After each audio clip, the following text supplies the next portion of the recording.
Welcome, everybody, to Sheldon High School in Eugene, Oregon, where tonight the Roseburg Indians continue Southwest Conference play. Actually, Southwest Valley Conference.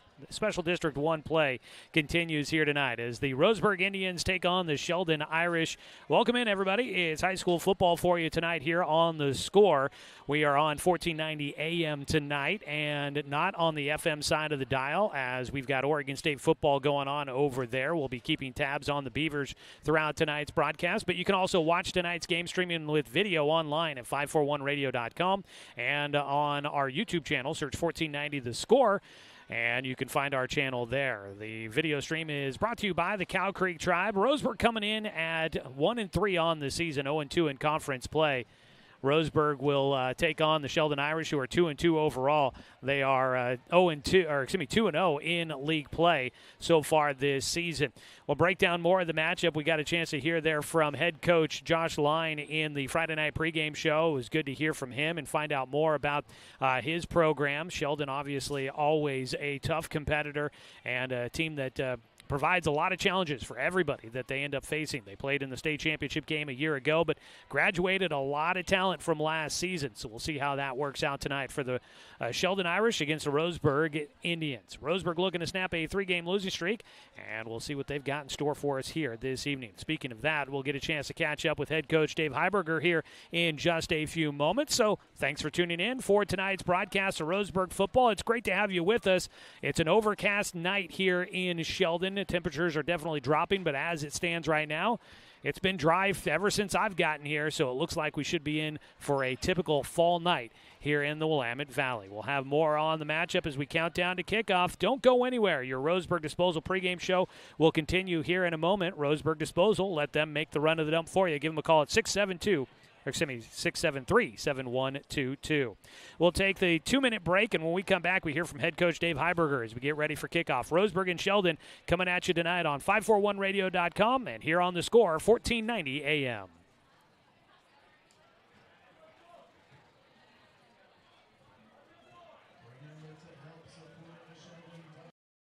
Hey there, sports fans. Thanks for watching this local sporting event online at 541radio.com. Did you know there's more than one way to watch games online? You can watch games on your laptop or desktop computer, your tablet, or even your smartphone just by going to 541radio.com. But we also use YouTube to stream all of our video broadcasts, which means you could be watching this game on your big screen TV with a number of different streaming devices. You can stream our live YouTube broadcast through your PlayStation or Xbox gaming device, or through streaming devices like Google Chromecast, Apple TV, or Roku. There's plenty of ways to follow this live local sporting event. Plus, you can find past events archived on 1490 The Score's YouTube channel. Find us on YouTube and subscribe today to keep up with the latest in local sports coverage.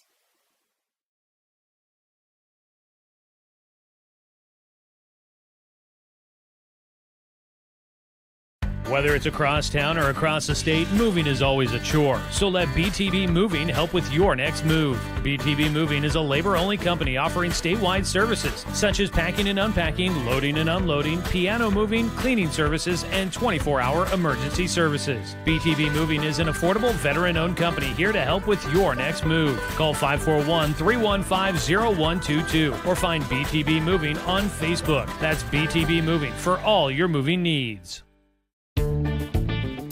For over 100 years, Douglas County Farmers Co-op has been serving the needs of farmers, ranchers, and homeowners throughout Southern Oregon. Here, everyone is welcome. When you shop with us, you can expect good people, good products, and good advice. No membership needed. Just bring yourself, and we'll provide the expertise and products you need to tackle your next project.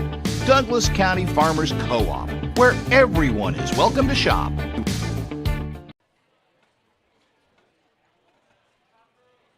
Back here with more of our Roseburg Disposal pregame show as Roseburg's on the road, getting ready to take on the Sheldon Irish tonight. Joining us is Coach Dave Heiberger. Coach, we're into week 5. Boy, does the season feel like it goes faster to you every season? Because it sure does feel like it is for me. Absolutely. You know, you throw in all the different things that can go on in a season, and it's great group of kids to work with, so that makes it enjoyable. But it has flown by. It really has. I don't know if it's just you get more kind of accustomed to what you're doing or what, but it sure seems to fly by. Well, tonight, not an easy test as you guys are on the road against Sheldon before we get to the Irish. Last week, how much do you feel like halftime kind of came into play for that? I know it's not easy for either team to deal with. You both had to go through it, but it kind of felt like Sprague came out with more juice in the second half. Yeah, they definitely did, and props to whatever they did and they picked to do, and it worked for them. Yeah, it was one of those things where we pull the kids in and start watching film, and and get them back tight, or is it try to keep them loose? Yeah. And so it is what it is. We would have definitely liked to perform better in that second half. That said, the team stuck with it and made it a game in the fourth quarter, scoring a couple of times there. And you got to like the way that they fought back in a game that, I'm sure that they very much went into that hoping to have. Yeah, that was one we definitely wanted. And it was a typical Roseburg kid that's going to battle regardless. And so I continue to be proud about that. And, I can beat that dead horse. But at the same time, these kids put in a lot of work, during the week and during the school year. The goal is to win, and so anything that doesn't accomplish that, there's some positives that happen with a teenager along that, but they're even greater when you're winning. And so I'm not going to make any excuses or anything like that. We need to win more football games than what we're winning. Yeah. On that point, I've been talking with opposing coaches every Friday leading into these games. And the one consistent when I bring up Roseburg is they all commend Roseburg, and they know the Roseburg's going to be a physical team. What when I say that, what's that mean to you, that that's the reputation this team continues to have year in and year out? I think that's the reputation Roseburg had long before I got there. It was that we're going to be physical, and we have tough kids now. They're a little undersized at times, but if the goal is what sort of adults these young men are going to be on when they have adversity, they've gotten enough of it, in the last couple of years. And so it's nice to hear that, but at the same time, when you're winning, they don't like you. When you're losing, all of a sudden they got great things to say. So that's part of the game too. Yeah. I thought it was interesting that every coach to a T seems to say, we know they're going to be physical out there and they're going to come and hit us, and it's going to be a grind. Tonight you take on a Sheldon team that you want to talk about grinds. This is a team that you guys always have to grind it against. They've had a decent amount of turnover as you've kind of tried to get familiar with what you might be seeing here tonight. How many new faces are you kind of trying to figure out what you're up against here tonight?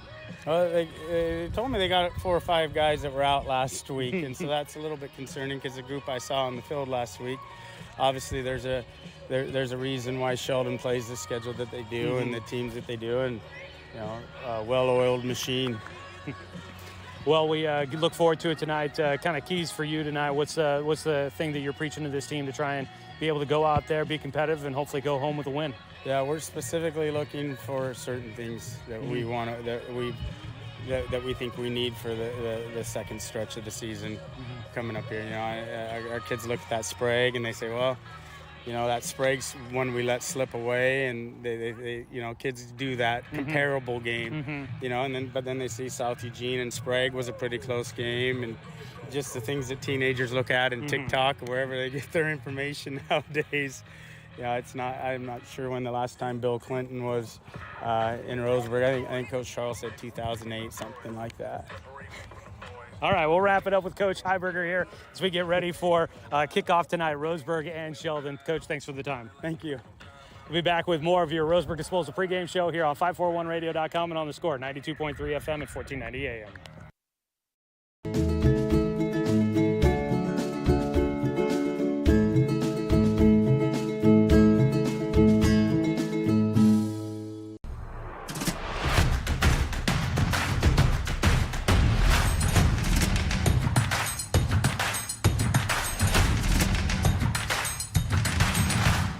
Mountain Mike's, pizza the way it ought to be. When the first Cascade branch opened in 1948, things were a lot different here. The fact they're still here says a lot about the way they do business. Staying in business for 75 years requires the cooperation of generations. It's the desire to learn and grow with your community. My account number is only 5 digits long. What that tells me is that this is a local credit union. Cascade Community Credit Union would like to thank you for 75 years of growth and support here in Douglas County. Deciding where to purchase your next vehicle is just as important as the vehicle itself. At Roseburg Honda, our seasoned staff is dedicated to matching you with the right car. From sales to service, our goal is to make sure all of your needs are met, and you leave our dealership feeling good every time you visit. No need to waste your valuable time driving up and down the freeway when the ultimate car buying experience is right here at home. Roseburg Honda. We treat you like family. Are you an enthusiastic sports fan? Want to have fun and get in on the action? Heck, yes, that'd be awesome. Have great attention to detail? Want to stay active? Definitely. Want to give back to the student athletes in your community? Obviously, yes. Then you'd make an excellent high school sports official. We need more officials in Oregon, because with no high school officials, there are no high school sports. Sign up today at highschoolofficials.com. Right.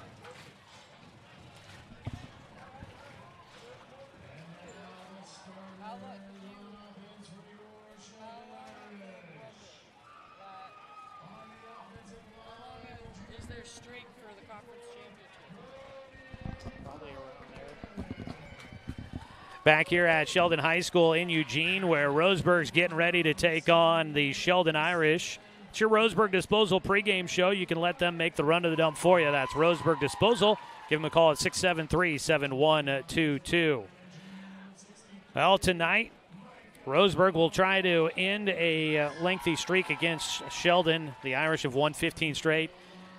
Jaron Dory joining me to help out with the video stream here tonight, and we were just talking about it. Should only be a 2-game losing streak. Boy, that 2021 game against the Irish in Roseburg with a really talented squad down there, Colton Marsters, and you had Dominic Tatone, Logan Kloffenstein, among many others. Those are the names that are popping up in my head right now, but Silas Kincaid, some of those guys.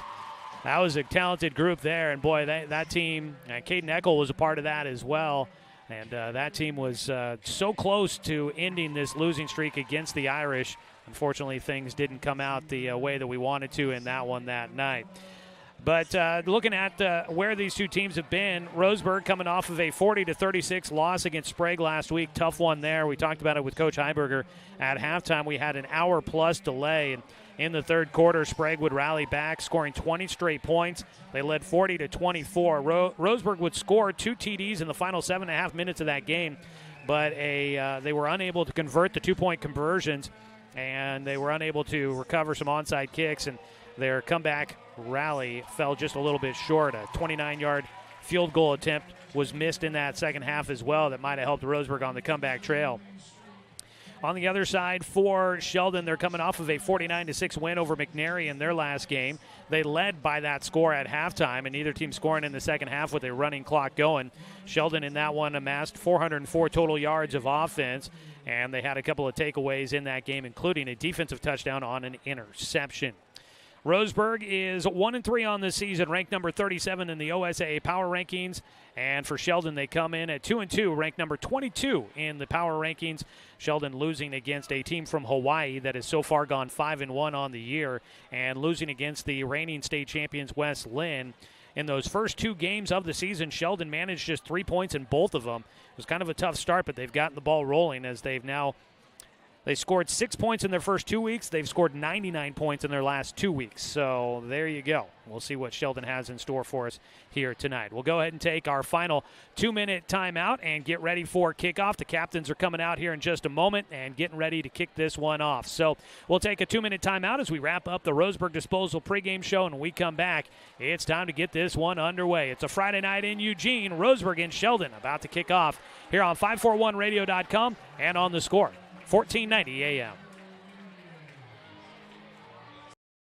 Successful companies have a very important secret. Good advertising works and makes them money.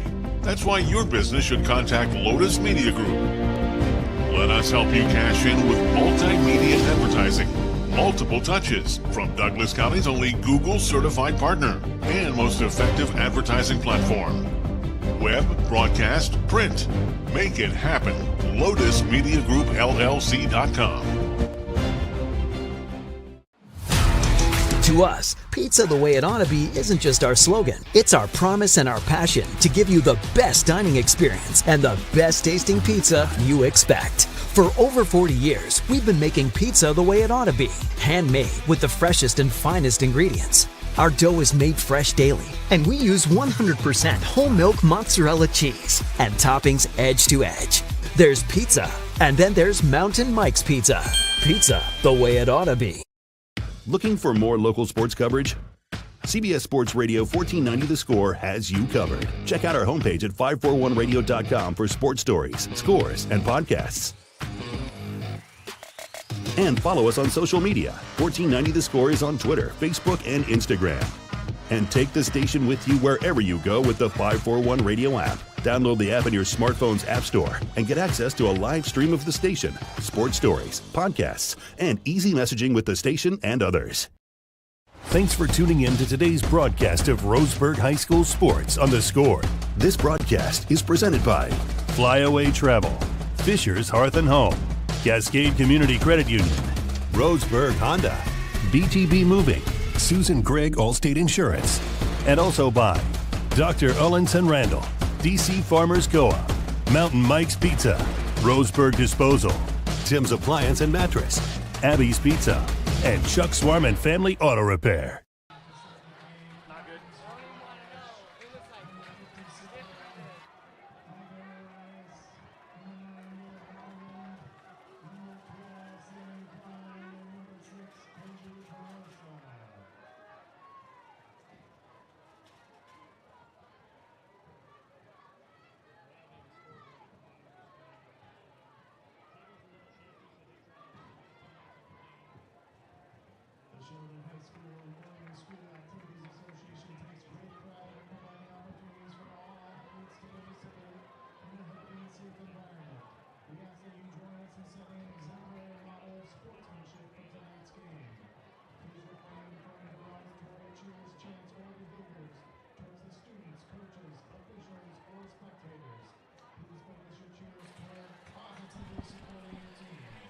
Well, it's just about time to get this one underway. They've done the coin toss, and Roseburg is going to be kicking away to start out this ball game. They'll be kicking right to left on your radio dial for those listening on 1490 AM. We've got on 92.3 FM tonight, the Oregon State Beavers are on our FM frequency so that we can get both games on for you tonight. And the Beavers continue to lead in that matchup 7-0 over Utah.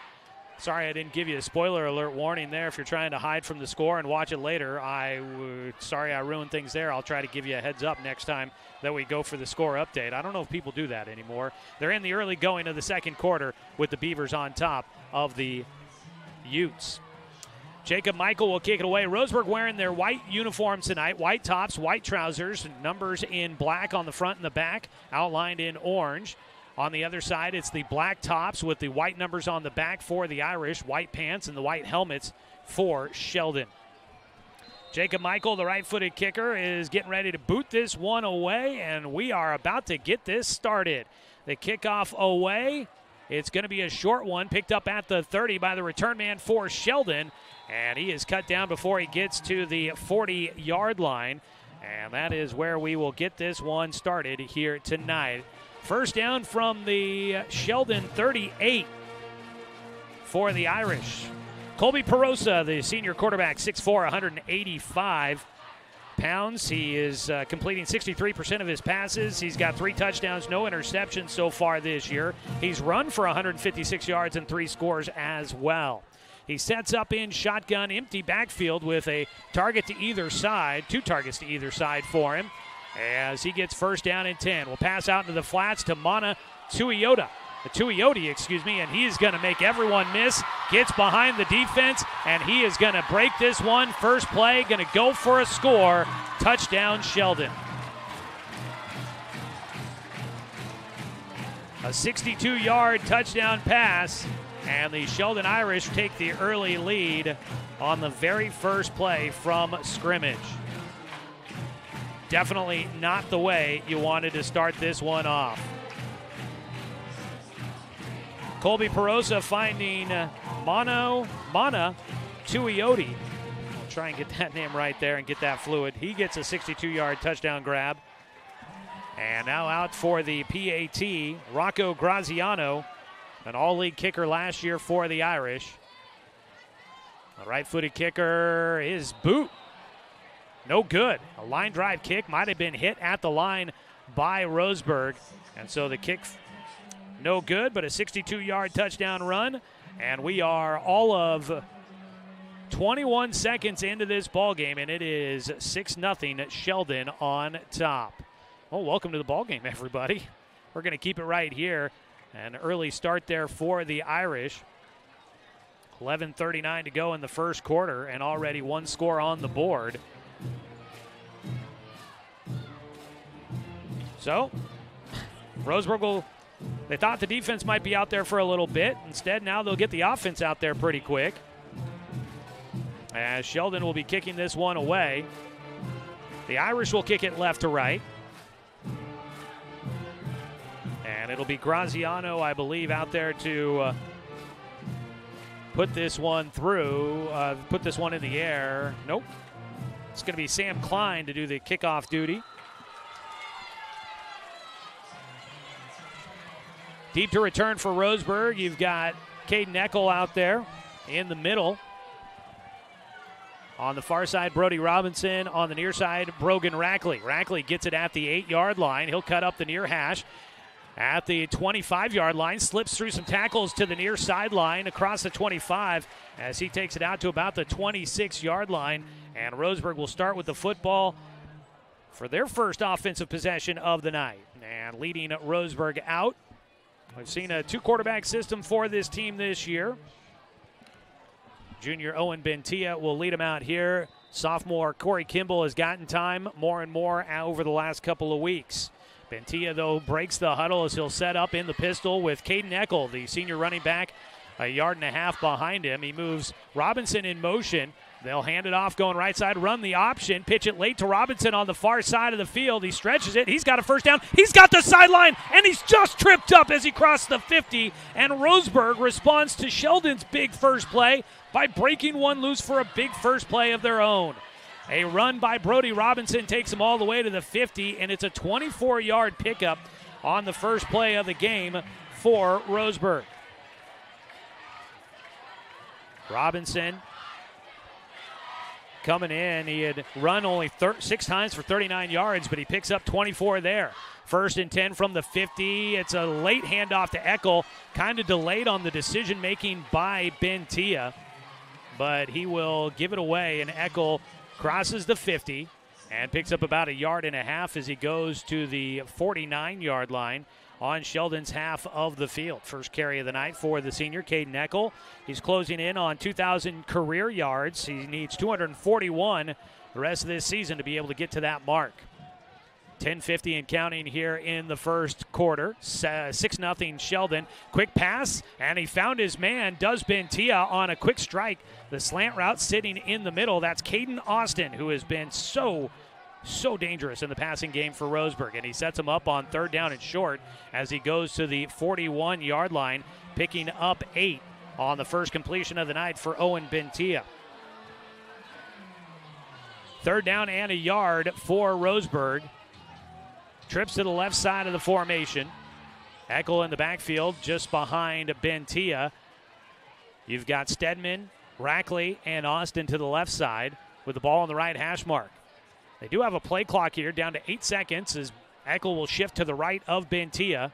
They send a blitz to the Irish, pass out into the flats, get a block. Austin should have the first down as he gets across the 40-yard line and gets spun down out of bounds here on the near side.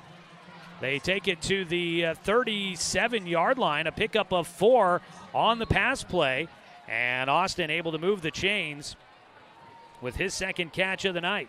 1st and 10 for Roseburg as they look to try and equal Sheldon on the opening drive. The Irish, one play, goes 62 yards to the house to take a 6-0 lead here in the first quarter. But Roseburg marching into Irish territory, a fresh set of downs from the left hash mark.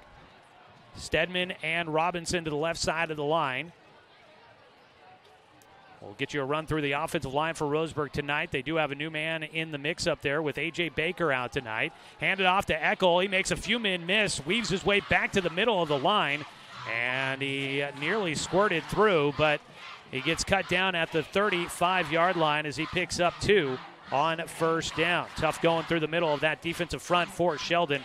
Up along the front line, Dylan Bradfield, George Gibby, Mateo Reynaga, Jack Banna, and Brayson Parker.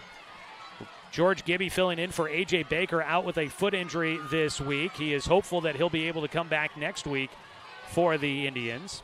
Second down and 8. 8:46 to go, looking to pass. Found the man, and that is Stedman on the left side. McLean Stedman, the sophomore, second leading receiver for Roseburg, gets it close to the first down marker. They spot him at the 27, and I think that should be close enough for the first down.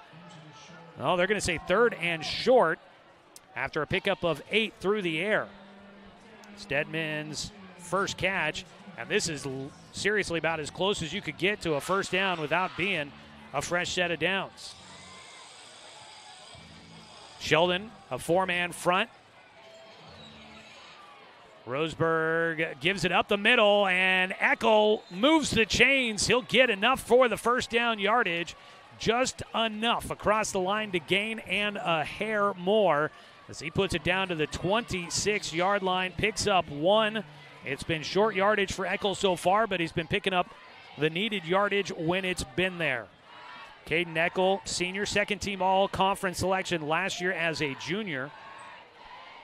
And a tough season for Roseburg last year. Indians coming out inspired here in their first offensive possession. 7:41 and counting. First quarter action, a safety drops back for Sheldon, looking to pass. That ball tipped, diving attempt, and out of the reach of the safety for the Irish. Back in coverage, Quincy Peterson diving to try and get to that one. First incompletion on the night for Owen Bentia. Those slant routes have been there to start, and that one just went off the hands a little high on the pass intended for Caden Austin. Second down and 10 for Roseburg. Owen Bentia coming into the season, 53% passer, 483 yards through the air, 6 touchdowns, 3 interceptions. He sets up in shotgun, moves Robinson in motion. They'll give it to Eckel up the middle, stays on his feet, and he continues to just dig his way up the hash marks as he climbs inside the 25 down to the 23. And it looks like a 3-yard pickup for Caden Eckel on what was his 4th carry of the night. And it is once again third down for Roseburg. They'll have about a long 7 to try and pick up here. Austin out to the far side. Coach Heiberger hollering at something. And it's the music. They were trying to get the music to shut off. And they've stopped the action here. They keep playing some Crazy Train on third down. And the music wasn't stopped. Coach Heiberger on the far side hopping around, trying to get the officials' attention that they're not supposed to be playing music when Roseburg's up at the line of scrimmage. So a reset, 25 seconds on the shot clock, and a Roseburg player tying his shoe. I believe that's Dylan Bradfield. You've got Stedman spread to the left side along with Rackley. McLean Stedman, the sophomore. Brogan Rackley out that side as well. Rackley, the senior. On the other side, Austin and Robinson, I believe, out that direction. Bentia looks to the sideline as the play clock ticks down. 10 seconds to go. Third down and a long 7 for the Tribe here. They've got to get it to the 15-yard line for the first down. Fake the handoff, looking to pass out in front, intended for Caden Austin, and a penalty flag will come out. And Roseburg will get some help there. Penalty flag might just help out the Tribe.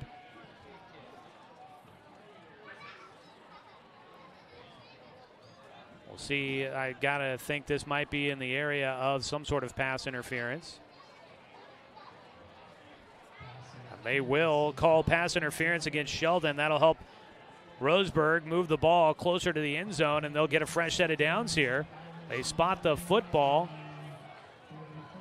at the 17-yard line. So first down and 10 for Roseburg after the defensive pass interference. The crowd chanting, "Take his whistle." First down and 10, Roseburg in the red zone now. Austin moves in motion. It's a keeper or a give away to Eckel. Eckel, shedding tackler, stays on his feet. He is a hard guy to bring down, but there was a wave of black jerseys coming to get him. Man after man, he kept shedding tacklers but could not escape the Irish. The football spotted back to the 20, back to the 16-yard line. So actually the football started at the 12. I mistakenly said the 17. So it was at the 12. He gets dropped back to the 16. So Eckel losing 4 on that first down. They're going to pass out in the flats, bobble around. That ball, Caden Austin just continued to juggle that football as he went to the turf. He couldn't pull it in and almost bopped it up in the air for an interception attempt. It innocently falls to the turf, incomplete. And it will be third down and long for Roseburg. The football sitting at the 16-yard line. They've got to get it down to the 2 for a first down. 5:47. Roseburg's offense been on the field for over 6 minutes now. Bentia in shotgun. A man to his right. Looking to pass, has some protection, rolls out to the right side. Man coming from behind, throws as he's hit. Into the end zone, touchdown Roseburg! And the Indians are on the board with 6. A great job of scrambling out of pressure there for Bentia, and he fired to the end zone. Did you see who caught it? Brody Robinson. All right, I got too excited and was worried about the scoreboard and did not catch the number. Brody Robinson with the touchdown grab. That comes from 16 yards out, and Roseburg's tied it up and has a chance to try and take the lead with the PAT. And the kick is up and no good off the foot of Michael. So it stays 6-6. Roseburg on the board on the touchdown pass.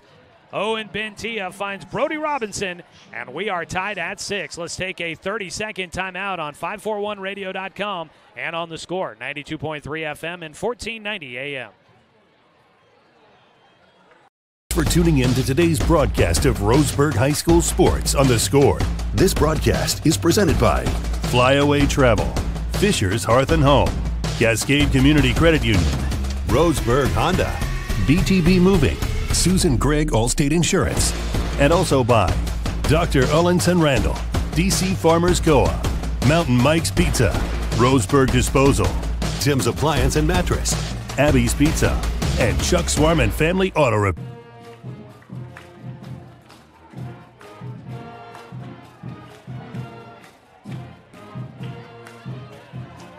Six here in the first quarter. Roseburg, after giving up a big play to Sheldon on the first play of the ball game, the Indians march down the field and they wear off 6 minutes and 1 second. And they put it in the end zone on a third down and long. Owen Bentia finds Brody Robinson from 16 yards out. The PAT no good, and we are tied at 6. Kickoff coming from right to left. Roseburg will kick it deep. Michael actually kicks it short. That ball picked up by Roseburg. Stedman has it on the onside, and Roseburg's got it back in their possession. The Indians are pulling out all the stops here tonight as they try to take down the Irish. It was just a little short pooch kick, and sprinting down the far sideline, it was McLean Stedman able to grab it. Now, it looked like Roseburg got it. Stedman skying for it. The officials are conferring on that far side of the field.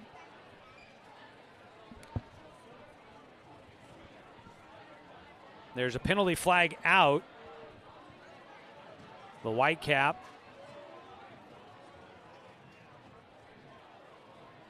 And his crew over there, Coach Heiberger there right with them.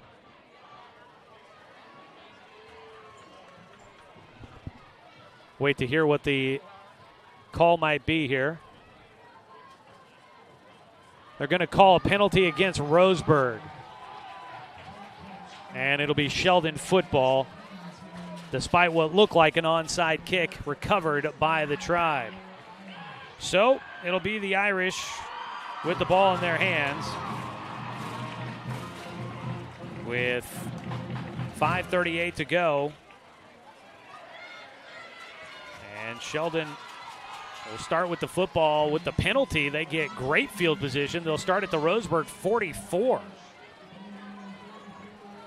So the offense back out there on the first play of the game. They scored a 62-yard touchdown on a quick pass out into the flats to Mana Tuioti.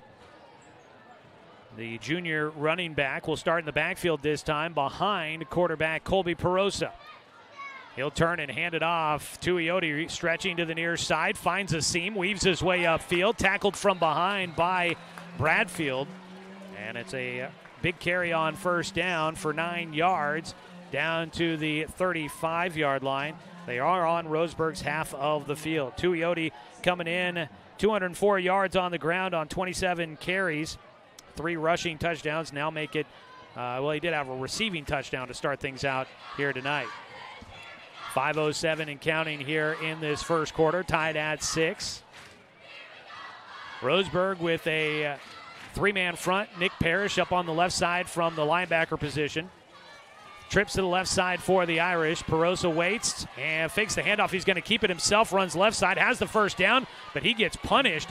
Getting in there is Reitman and I think Jack Bana getting in on that tackle as well, but a first down carry for Colby Perosa on his first carry of the night. As he runs with the football, they'll spot him down at the 31-yard line, picking up 4. Roseburg football tonight brought to you by our friends at Cascade Community Credit Union, belong to Douglas County. 6-6 ball game. Football in Roseburg territory at the 31. 1st and 10 for the Irish. Tuioti to the left of Perosa. 2 targets to the right side of the field, Haverland and Klein. Fake the handoff, pass quickly out to the left side. Caught with a block, makes a man miss, and tackled by his ankles out of bounds. The reception for Sheldon, that was Rocco Graziano, I believe. Out on that far side of the field, and that is Graziano with his first catch of the night. And he took the football down to the 15-yard line. So a pickup of 16 through the air for Graziano. Perosa lifts up the right leg. Will hand it off. Tuioti running in the middle, bounces it out to the left side. Perosa out blocking for him. He'll pave the way as Tuioti takes it in on the left side. A 15-yard touchdown run for Mana Tuioti. And he has his 4th rushing touchdown of the season, his first tonight. And he puts Sheldon back in front here in the first quarter.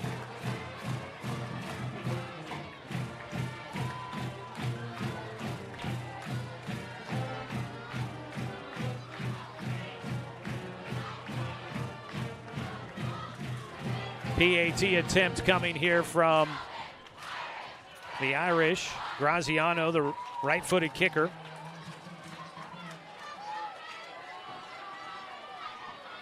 Spot is down, the kick away. This time he splits the uprights. And it is a 13-6 lead. The Irish in front.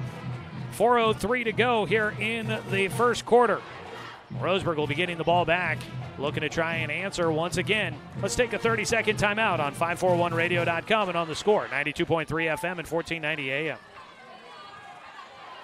Whether it's across town or across the state, moving is always a chore. So let BTB Moving help with your next move. BTB Moving is a labor-only company offering statewide services such as packing and unpacking, loading and unloading, piano moving, cleaning services, and 24-hour emergency services. BTB Moving is an affordable, veteran-owned company here to help with your next move. Call 541-315-0122 or find BTB Moving on Facebook. That's BTB Moving for all your moving.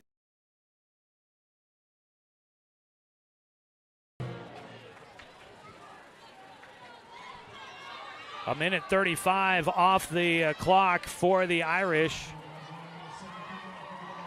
as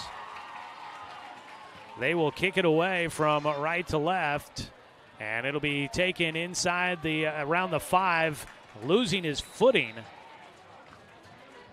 A return man, Caden Eckel, on that one for Roseburg, and the Tribe will have the ball. Roseburg has it at their own 22. Roseburg started at their own 26 the last time they were out there on the field, and they would march 74 yards, finishing off with a 16-yard touchdown pass as they got on the board here in the first quarter. Irish back in front. Roseburg with the football. Eckel to the left of Bentia, who will check the sideline. They check their wristbands. Trips to the left side for the Indians. And a penalty flag out as the play clock dies on Roseburg. They actually have actual clocks here at Sheldon High School, so you can actually see the play clock running down. That's kind of convenient. So Roseburg will have a delay of game penalty to start on their second drive of the first quarter.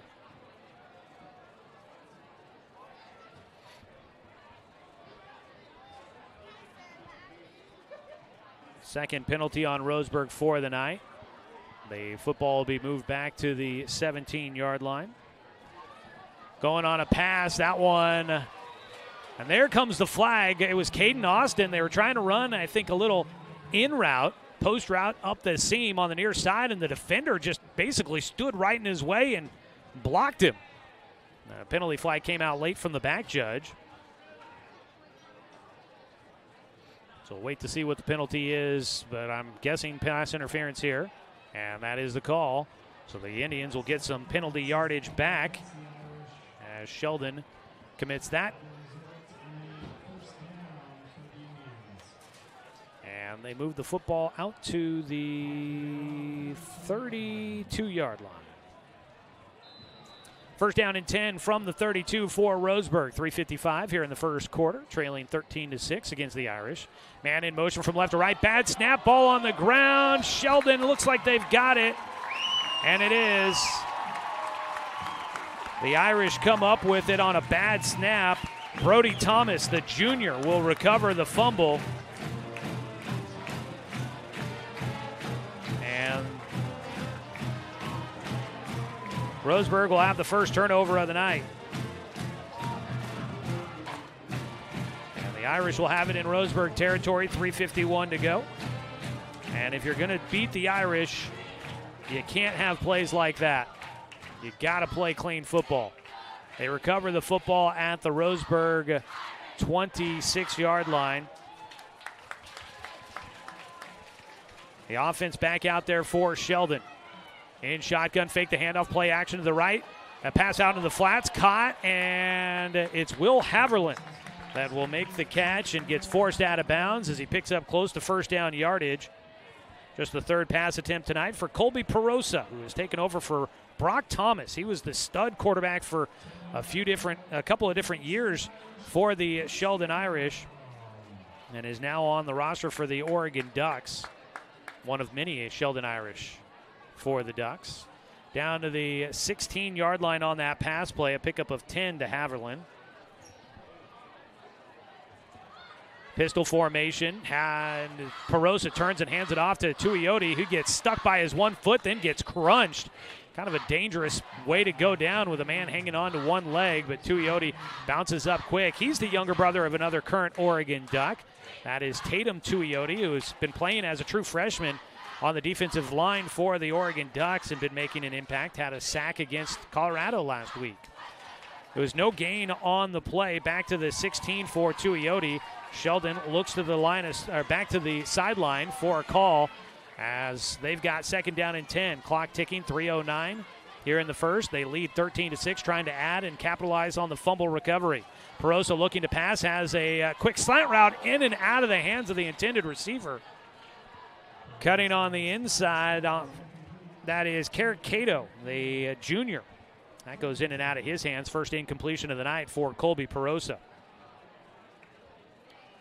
And that'll force third down and 10. They do have a good kicker for this Sheldon team, so while I would say could maybe be 4-down territory, I could also envision them kicking it from this spot on the field. We'll see what they decide here. Is a timeout called before the third down play. Roseburg will use the timeout. And with 2:59 to go in the first quarter, Roseburg will try to draw up a play to stop the Irish on this long third down. We'll take a 30-second timeout. This is Roseburg football on 541radio.com and on the score, 1490 AM. For over 100 years, Douglas County Farmers Co-op has been serving the needs of farmers, ranchers, and homeowners throughout Southern Oregon. Here, everyone is welcome. When you shop with us, you can expect good people, good products, and good advice. No membership needed. Just bring yourself, and we'll provide the expertise and products you need to tackle your next project. Douglas County Farmers Co-op, where everyone is welcome to shop.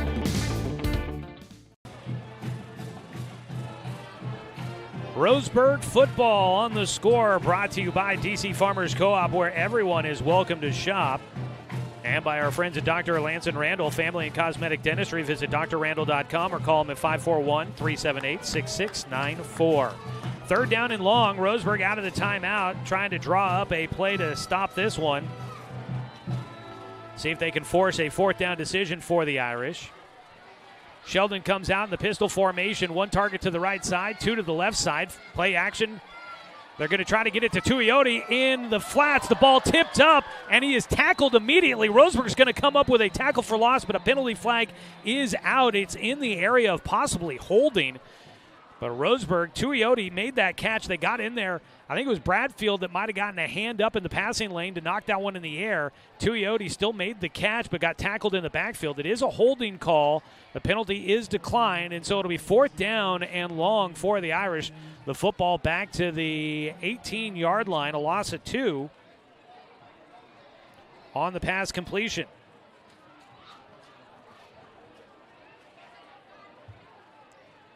So now it looks like the Irish might be setting up for the field goal. All-conference kicker Rocco Graziano out there. They look like they're going to spot this one. Oh, excuse me, actually, no, yeah, Graziano is the one setting down the tee then to walk it off. His holder is Tyler Wright.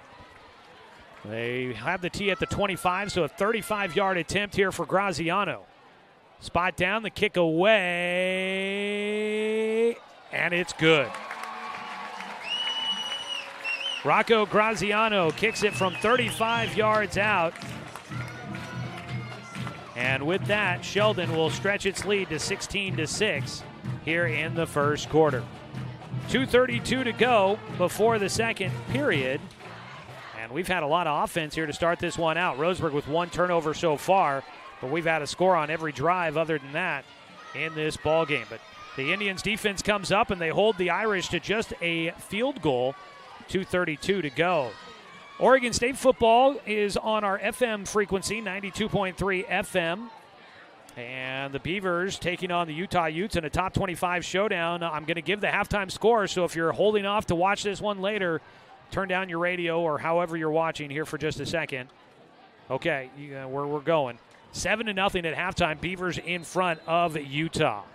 That game is on 92.3 FM, so you can tune in and catch it there if you want to tune in for the Beavers. Kickoff away for the Irish. Big boot. That one into the end zone, and out. It actually didn't go out the back. It took a bounce backwards, but we got penalty flags out at the end of that, too. Some blocking going on. William Gaithers was involved in a block that it looked like is where the penalty flags are out. Roseburg will have the football, but where they get it is going to be a big question here. Whitecap out to explain this one for us here. It's a personal foul against Roseburg. And they're going to walk this one off from the 20-yard line after the touchback. And with the penalty, Roseburg is going to be moved back to its own 10-yard line. Just self-inflicted penalties right now for Roseburg, or issues for Roseburg after the fumble on their last possession. They'll have the football here starting at their own 10, 1st and 10. They don't have the sticks set up over there for some reason. Yeah, they had the stick set up for 1st and 20 rather than 1st and 10. So they will get those set up now.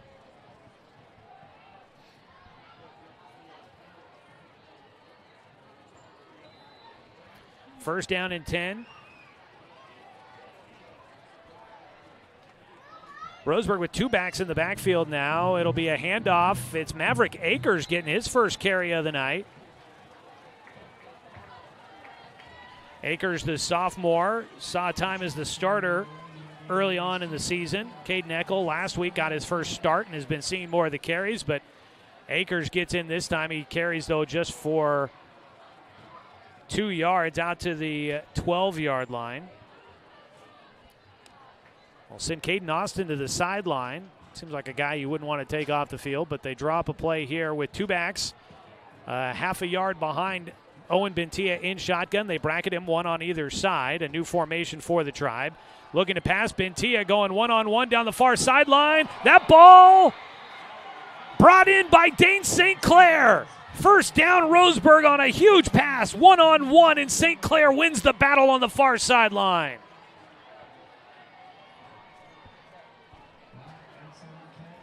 The pass takes it out to the 47-yard line. That is a pickup of 35 through the air for Bentia to Dane St. Clair, who gets his first pass reception of the night. Looking to run up the middle, and Roseburg, after the big pass play, able to find some room up the middle to run with the football. Caden Eckel gets stopped across the 50. He goes to the Sheldon 46-yard line, and that forces a timeout by Sheldon with 1:13 to go here in the first quarter. A run play by Eckel goes from the Roseburg 47 to the Sheldon 46, a pickup of 7, his longest run of the night, and good hard running there by the senior. It'll be 2nd down and 3 for the Indians. Tonight's game brought to you by Abby's Legendary Pizza, a legendary pizza tradition. Well, it's not even the end of the first quarter here yet, although we've only been on the air for about 30 minutes, so that's not too shabby there. We've had a lot of scoring so far in this one. But coming up at halftime, stay with us. We'll have a look at your BTB Moving scoreboard update, your out-of-town scoreboard update. We'll get you updated on some of the other games going on around the area and in the Umpqua Basin tonight. So we'll take a look at those. Timeout by Sheldon, and out of the timeout, they will be defending Roseburg, 2nd down and 3. The football just shy of the Sheldon 45-yard line. Spread out to the near side, Stedman, Robinson, and Austin. On the far side, St. Clair, and Akers is motioned out of the backfield out to the far side. So empty backfield here. Roseburg 5 wide. Shotgun snap, Bentia looking to pass, pump fakes, he'll pull it back, dropping back, and he loses his footing. Almost lost the football as well, but he sacks himself. Bentia was trying to escape some pressure, trying to run around, and he ended up losing his footing, and that is brutal for Roseburg. They were 2nd down and short, now 3rd down and long as they go back to their own 45. And there's probably one more play for Roseburg here in the first quarter. Loss of 9 for Bentia on that one. 3rd down and 11. Bentia, empty backfield. Trips to his left side. He got hit as he was looking to his left. The ball came out and Sheldon comes up with it. Bentia sacked and coming up with the football for the Irish. Coming through the middle. That was Brody Borovic, who comes away with the fumble recovery. And it's the 2nd turnover by Roseburg. That time a sack on Bentia. He did not see it coming. And the ball is spotted at the the Roseburg 40. Sheldon has it with 28.3 seconds to go. They'll run a fake play here, dropping back to pass. Perosa going deep, and he misses his target. Roseburg had that one covered pretty well. Didn't get fooled with the multiple fake handoffs in the backfield.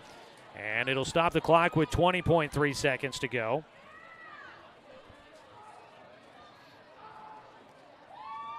So Bentia, a couple of sacks there. Hopefully all right after taking that last one. He was a blind side. He was looking to his left, got hit from his backside, and did not see that coming. He got hit hard, lost the football.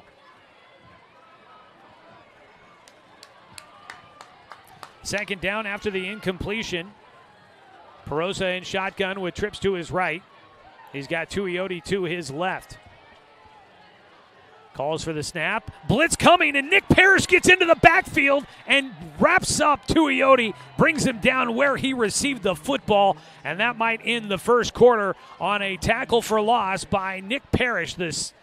He just absolutely flies through that line sometimes. The junior, big tackle back to the 41-yard line for Sheldon. Sorry, make that 41. They lost about a yard and a half on that tackle for loss as we end the first quarter. At the end of one, it's Sheldon 16, Roseburg 6. Both defenses coming up with some big plays. The Indians trying to come up with another one as they start the second quarter.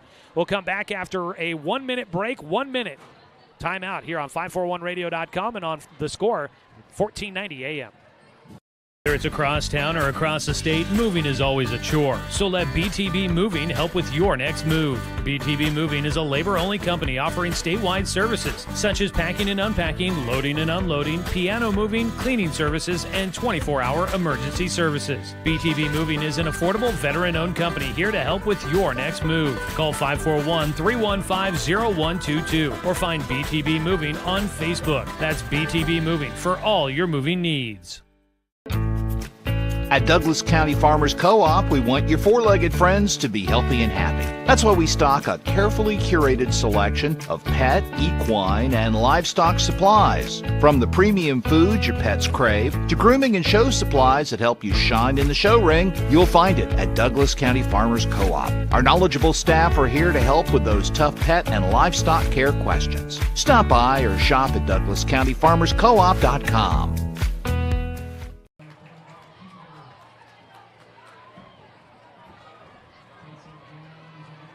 On third down and long to start the second quarter, the Sheldon Irish go with a quarterback keeper for Colby Perosa. He gets tackled out of bounds on the near sideline by Brody Robinson.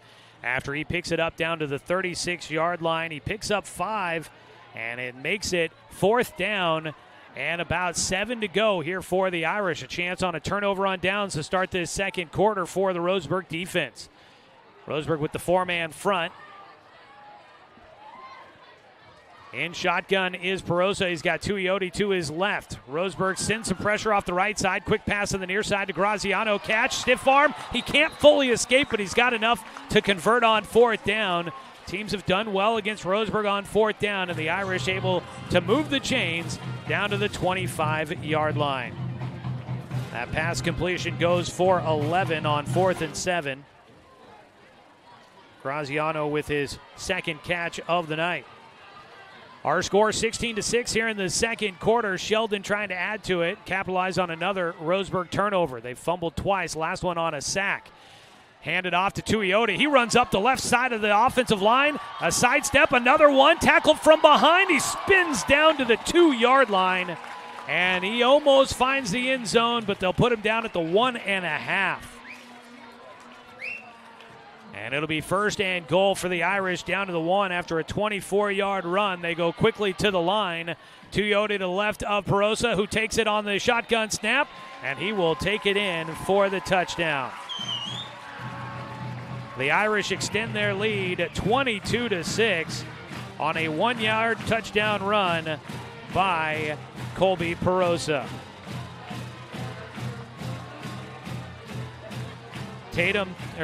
Mana Tuioti does the hard work down to the 1-yard line, and Perosa punches it in. And the Irish have capitalized on 2 Roseburg turnovers. They're trying to make it 10 points as Graziano out for the PAT. Spot down, kick away, and he pops that one through the uprights. So with that, it is 23-6. Sheldon in front of Roseburg. It's been two turnovers that have been costly for Roseburg here in the first half. Otherwise, they've done a nice job trying to hang with the Irish. We'll see if they can get something going on their next possession. Let's take a 30-second break on 541radio.com and on the Score, 92.3 FM and 1490 AM.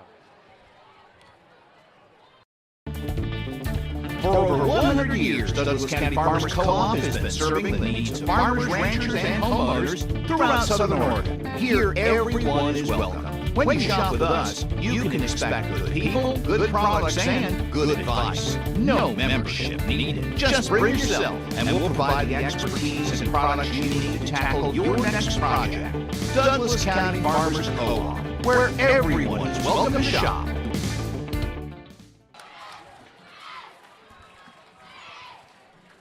Roseburg football here on the Score, brought to you by Fisher's Hearth and Home, serving Douglas County for over 30 years with the largest selection of wood, gas, pellet, and electric stoves and fireplaces in the area. 11:03 to go, kicking off left to right here in the second quarter. The kick goes to the 5-yard line for Caden Eckel. He'll bounce it to the far sideline, gets run out of bounds short of the 20. And Roseburg will have the football. They have fumbled it on their last two possessions, and they are trying to see if they can march down the field. A score here would definitely make life a little bit more comfortable and easier to digest going into the halftime locker room if they're able to do so. Roseburg's going to have the football. They actually spot him out at the 20. I thought he might have been a little short of it, but they give him the 20-yard line. And we get a quarterback change here on this possession to start the second quarter. Corey Kimball will take over, and he's got Maverick Akers in the backfield behind him. Kimball gives it to Akers up the middle, and he's going to carry for a couple of yards. Corey Kimball last week came in and drove Roseburg to touchdown scores on its final two possessions against Sprague in the fourth quarter. He finished out with 9 of 12 for 82 yards and the 2 touchdowns. Also ran 7 times for 28 yards. He handed off to Akers on the first play of his drive. And the ball just out past the 21. Akers only getting the 1 yard. So far, tough going in the run game for Roseburg. Again, handed off to Akers, running over the left side. He is tackled from behind. Sam Klein able to jump on his back and ride Akers to the ground. The ball goes out to the 23 for a pickup of 2. So Roseburg facing 3rd down and 7. Got to get it to the 30-yard line. Might see our first pass play coming up for Corey Kimball, the sophomore quarterback. Saw some time, just barely any, but did see some time last year as a freshman. He hollers out to the receivers on the near side. That's Austin and St. Clair.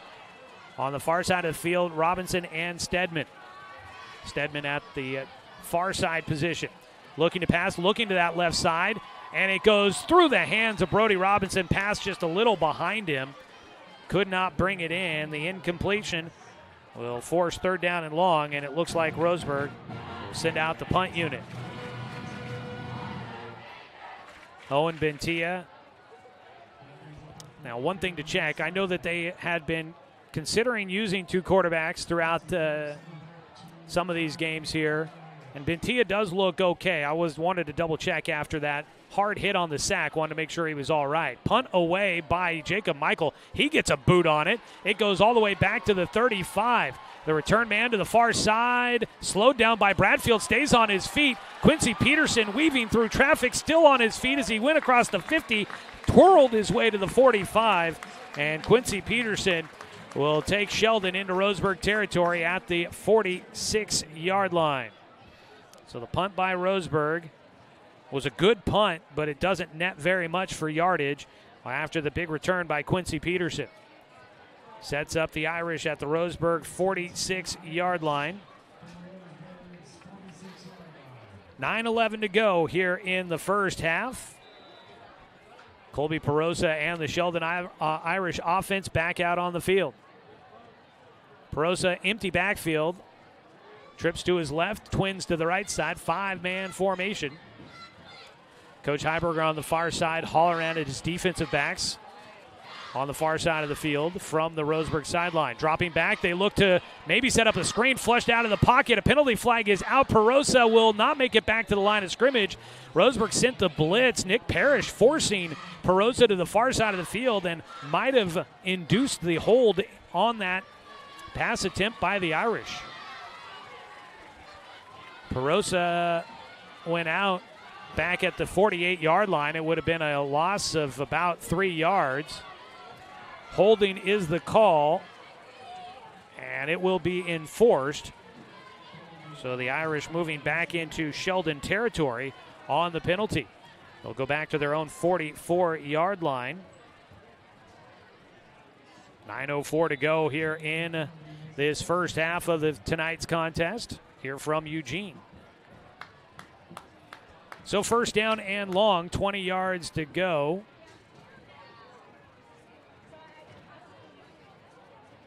Tuioti to the left of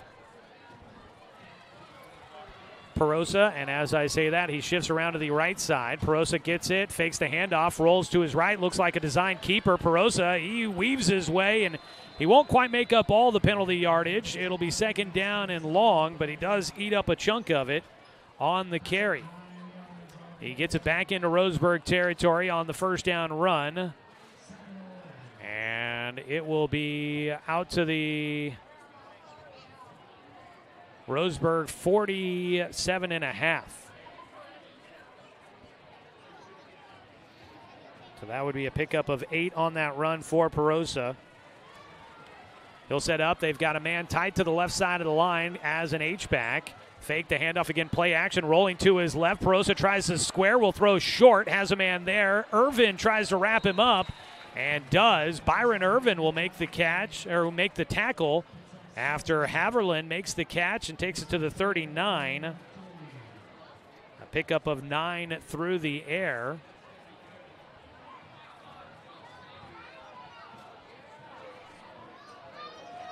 And it is third down. Third down and about 3 yards to go for the Irish. Roseburg showing blitz, don't send it. They pass flat to Graziano, and he stays inbound enough to get a couple extra yards after picking up the first down. And that quick pass out to the flats to Graziano has worked well for the Irish. They've converted a couple of times on third or fourth down with that play.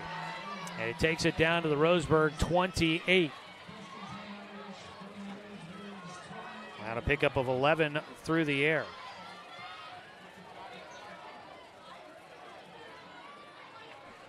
First down and 10 for Sheldon, leading 23-6, 7:18 to go in the first half.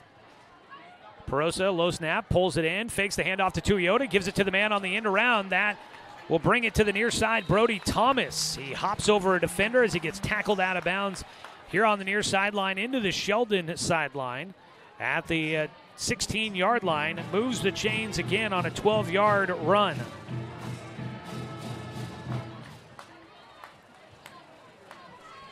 First down and 10 from the Roseburg 16. On the left hash mark. A look to the sideline. Coach Josh Line and his offensive staff will send out a call. Former Oregon Duck quarterback Jason Fife on that sideline for the Irish. Perosa dropping back, looking to pass, has some time, going to go towards the end zone, has a man there, but he overshoots him. Brody Thomas out that direction, but he was caught a little flat-footed and did not get a chance to run back underneath it. Roseburg with a player down. Looks like maybe a little bit of cramping going on. Let's hope that's the fact. I believe that might be Jack Bana, and Roseburg can't really afford to lose more offensive linemen, a position they were not deep at.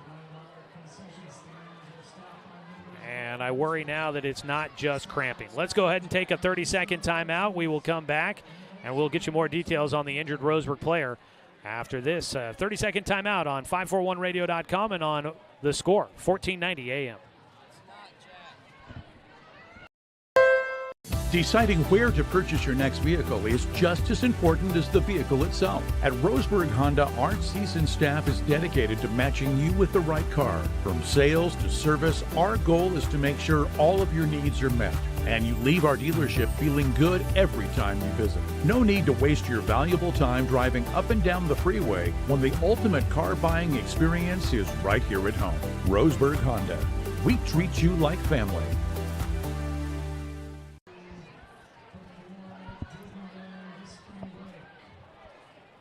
We haven't been able to get a number for you on that. It is not Jack Bana. We see him on the sideline over huddled up for Roseburg. So that at least any Jack Bana fans can take a sigh of relief. It's not him, but we'll hopefully see some good news here coming up. Hopefully that Roseburg player will be bouncing up here quickly, but they have him spread out on the field.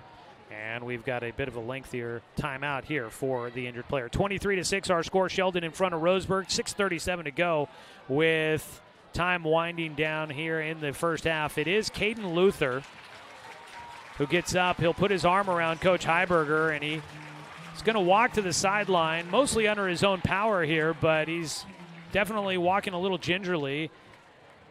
Luther's been very strong up on that front line for Roseburg. A couple of tackles for loss and a sack so far this season for him, as Roseburg has done a good job of sending a lot of pressure and trying to get in the backfield. So Luther, a junior, hopefully we'll see him back out there at some point here soon as he walks himself towards the trainer's table. After the stop in the action, it was an incomplete pass, so the clock stopped at 6:37. Here in the first half for the Irish. They've got the football, 2nd down and 10 at the Roseburg 16. Pistol formation.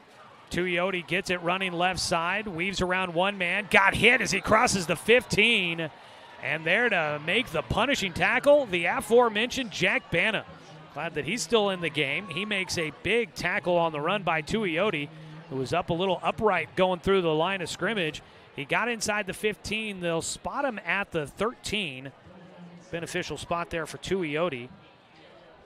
And it is 3rd down and about 7 for the Irish. Fake the handoff, quick pass. It's again Graziano, and he will get it to the 5. He lunges. He'll have the 1st down inside the 5. And that pass play continues to move the chains for the Irish. They pass it out to the flat, get a guy out there blocking. It seals off the one guy, and Roseburg just can't get another defender in there to make that tackle. The ball goes down to the 3-yard line. It was a pickup of 10 through the air for Graziano. Perosa in shotgun, gives it to Tuioti. He gets swallowed up in the backfield. Maybe a pickup of 1 as bodies go flailing to the ground. Looks like Bradfield in on that tackle to help make the stop at the 2-yard line.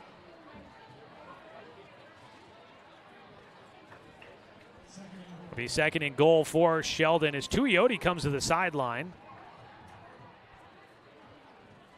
Seems to be all right, so not a sub for an injury. They'll bring in Quincy Peterson. He's a bit of a smaller back, but we saw him on a punt return be pretty shifty. He'll set up to the right of Perosa, trips to the right side for the Irish. It's a keeper for Perosa. He won't get around the right edge. He'll fall a yard shy of the end zone, and it'll be 3rd down and goal as the ball goes to the 1 on the carry by Perosa. 3rd down and goal. Can Roseburg come up with one more stop here? Well, maybe 2 more. It might be the case. The Irish might go to the kick. We don't know. We'll find out if Roseburg can get a stop here. Peterson to the left. It's Tuioti in a wildcat position, and whistles will stop the play before the snap. A timeout taken down on the field. It'll be a Roseburg timeout, their 2nd here in the first half. 4:27 to play in the first half of tonight's ball game. Roseburg trails 23-6. It was tied at 6-6 early on, but a couple of turnovers on fumbles for Roseburg has let the Irish stretch their lead out here in the first half. Tonight's game brought to you by Flyaway Travel. Contact their travel experts for your travel plans. Give them a call at 672-5701. Appreciate everybody tuning in and joining us for the game here tonight. Live video streaming is brought to you by the Cow Creek Tribe. Appreciate their sponsorship of Roseburg High football here on The Score.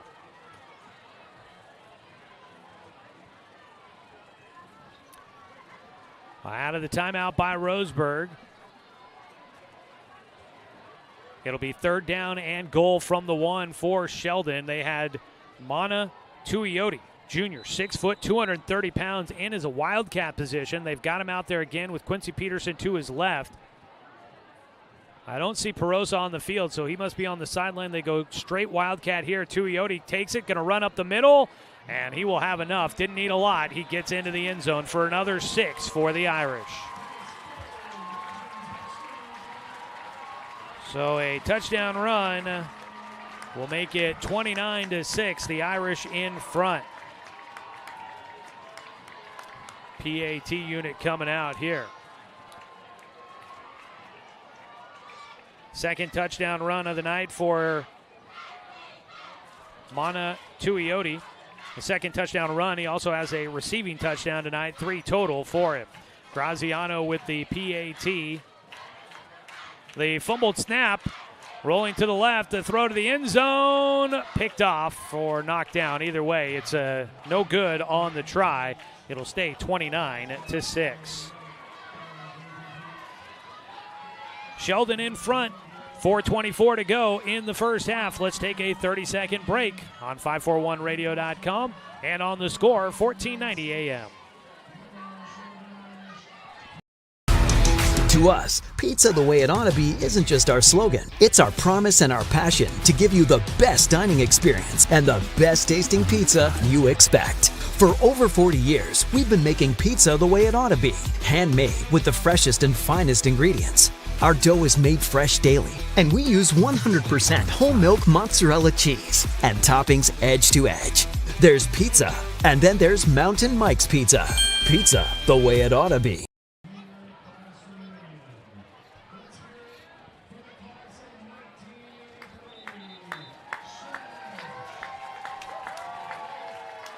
.424 to go in the first half of this one. Roseburg scored on their opening drive. Since then, they fumbled on their next 2 and punted on their last possession with Corey Kimball out there at the quarterback. We'll see if he comes back out to start this next drive for Roseburg. They might have just been designed to have Corey Kimball be the quarterback for the second quarter. The coaches have wanted to use both of them to keep getting them both experienced. A big boot from Graziano into the end zone for the touchback. And Roseburg will have the football at their own 20.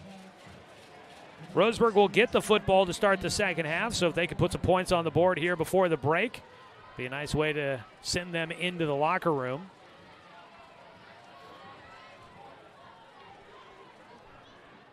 The Indians huddle up, and it is Corey Kimball back out there to start this drive at quarterback.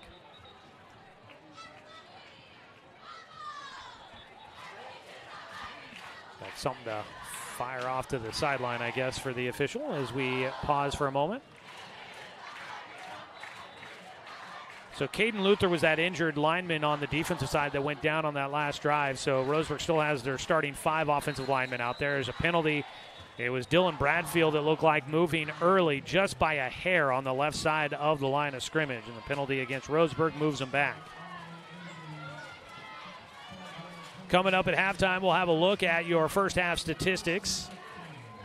Team and individual stats coming up for you. And again, we'll try to get some score updates from other games going on of note here tonight. So stay tuned for that. 1st and 15 from the 15 for Roseburg. St. Clair and Austin spread to the right side of the formation. 2 targets to the left side. That is Rackley and Stedman.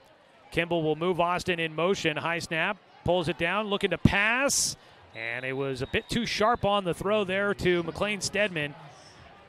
Didn't get his hands out in front of him in time to try and bring that one in. The incomplete pass stops the clock with 4:20 to play.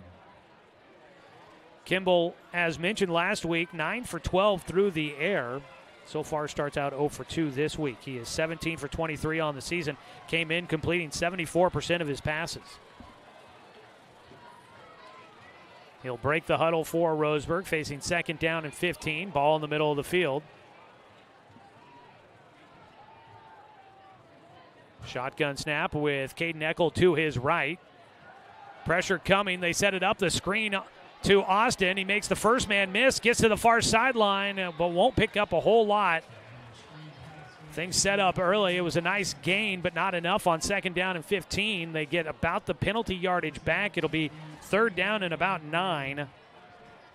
As the ball gets spotted at the 26 to make that the 21. Pickup of 6 through the air to Austin. 3:48 and counting, and Roseburg facing 3rd down and 9. Trips to the right side. Eckel in the backfield. 3-man front for the Irish. As they drop an extra guy back in coverage, they'll drop everybody back. And that ball is picked off. Easy pickoff, miscommunication on the route. The return to the near side at the 10, the 5, touchdown, pick 6, Sheldon.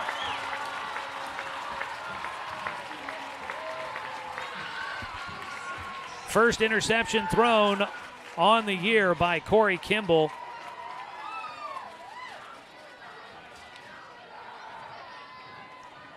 And on the interception for the Irish, the pick 6, that was Carrick Cato on the return. His first interception of the season, and it puts Sheldon up 35-6. He returned that one about, I'd say, 30 to 35 yards on the INT return.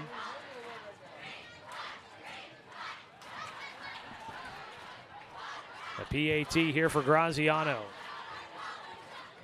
Gets it away and good. 30-point lead for the Irish as they capitalize on Roseburg's 3rd turnover of the first half. Sheldon leading with 3:21 to go here in the first half. We're going to keep it right here. Tonight's game brought to you by Flyway Travel. Contact their travel experts for your travel plans. Located at 1445 West Harvard Avenue in Roseburg. Give them a call at 672-5701. And Roseburg football on the score brought to you by Tim's Appliance and Mattress at the corner of Lane and South Stevens in Roseburg. 0% financing always available. A couple of fumbles and now an interception for Roseburg. And as said before, you can't kill yourself against Roseburg. You got to play against Sheldon. You got to play perfect. And that opening drive of the game for Roseburg definitely looked positive, but unfortunately the Irish have put on the pressure on Roseburg. A couple of turnovers here in this first half. Sheldon has turned those into points every time. Graziano with the kickoff coming here. And once again, he will boot it deep. It's going to bounce short of the end zone, but it'll take a hop into the end zone for the touchback. And so Roseburg will have it at their own 20 once again.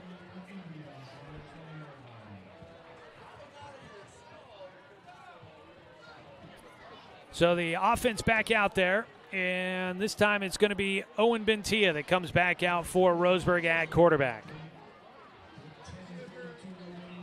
3:21 to play before the break. In the backfield, Bentia with Eckel to his right. He'll move Austin in motion, gives it to Eckel running up the middle. He gets across the 20 to the 22-yard line on the first down carry. And now whistles, I think, timeout maybe by Roseburg.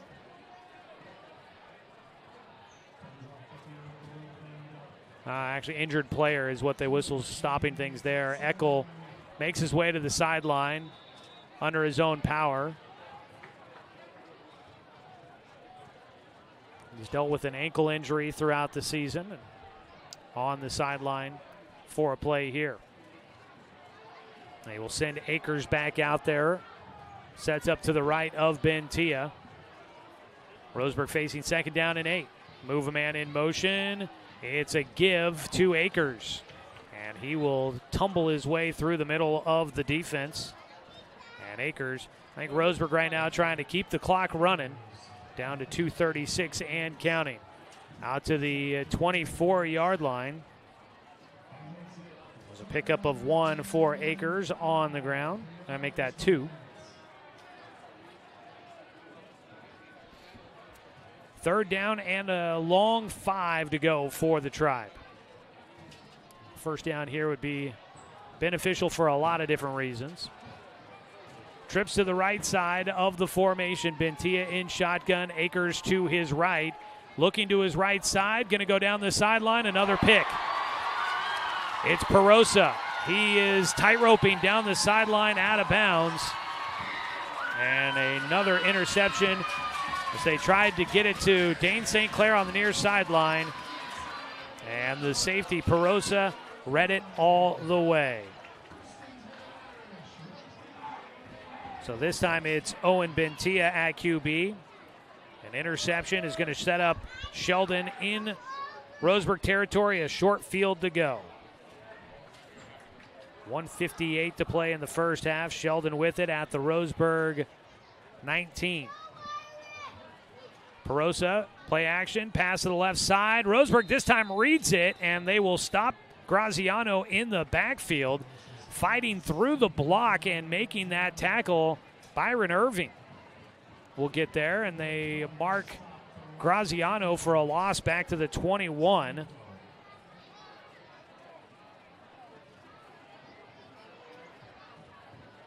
Second down and 12 for Sheldon.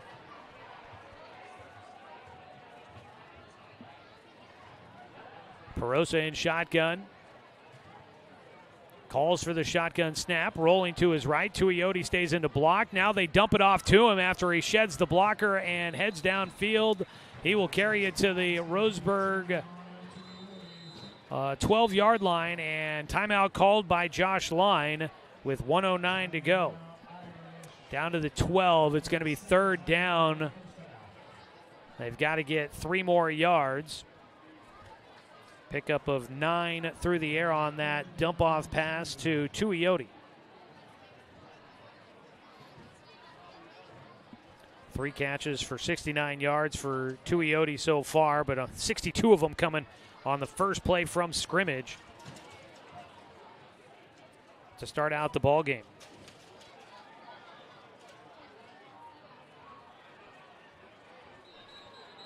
So third down and short. That was a timeout taken by Sheldon, their second of the first half.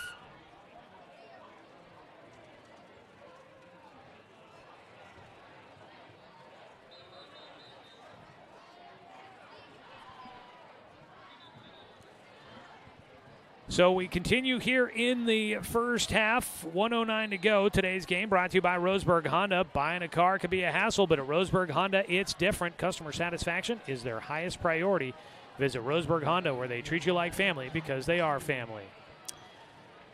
Tuioti into the left of Perosa on third down and 2. Out of the timeout by the Irish. Play action and almost looked like he was going to try to take a knee. Fires to the big man in the middle. Brody Thomas makes the catch at the goal line and turns up for the touchdown.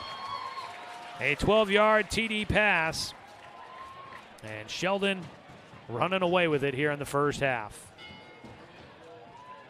Perosa, a couple of faked the handoff to Tuioti, kind of hung out in the backfield. Almost looked like he was thinking about taking a knee. And then fired a laser to Brody Thomas. 12 yards out. And now Graziano for the extra point. And that is good. 43-6 our score. 1:02 to play before the halftime break. We're going to go ahead and take a 30-second break. We'll take one 30-second timeout and come back to resume the first half here from Sheldon High School on 541radio.com and on The Score, 1490 AM.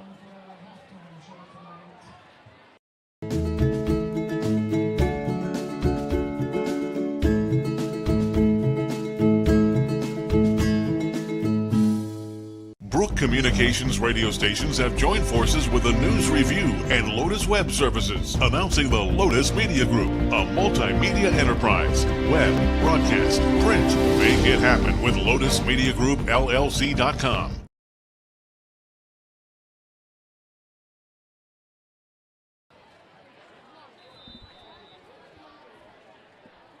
1:02 to go. The Sheldon Irish have forced Roseburg to turn the ball over, and they have capitalized on it. Kick deep from Graziano. Will go into the end zone and out. And the touchback will bring Roseburg out to the 20-yard line again. Well, coming up at the break again, we will take a look at first half statistics. So stay tuned for that. We'll also get you an update on that Oregon State football game. We know they were at halftime last time we checked, and they should be into the third quarter by the time we get to an update here at our halftime. 1:02 to go. Roseburg with it. Some miscommunication in the backfield. Bentia's just going to take off and run, and he's going to lose yardage. Doesn't get back to the line of scrimmage as he tried to find a seam to squeeze through the Sheldon defense. He gets taken down at the 19.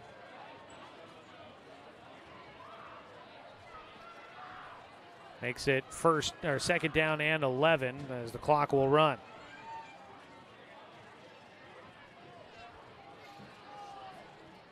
Well, Roseburg will get the ball to start the second half, so we'll see what kind of things they can do in the locker room to try and draw up some success for the rest of this ball game. Bentia hands it off to Akers. He'll run up the middle. He gets back to the 21-yard line. Akers will pick up 2, and we're down to 10 seconds. Roseburg will head to the locker room. Turnovers, the big story of the first half for Roseburg, and Sheldon capitalizing on it to put quite a few points on the board. At halftime, our score is 43-6. We will have, let me just double check here. We will have a running clock for the second half of our football game. The Sheldon Irish leading against Roseburg in this conference matchup.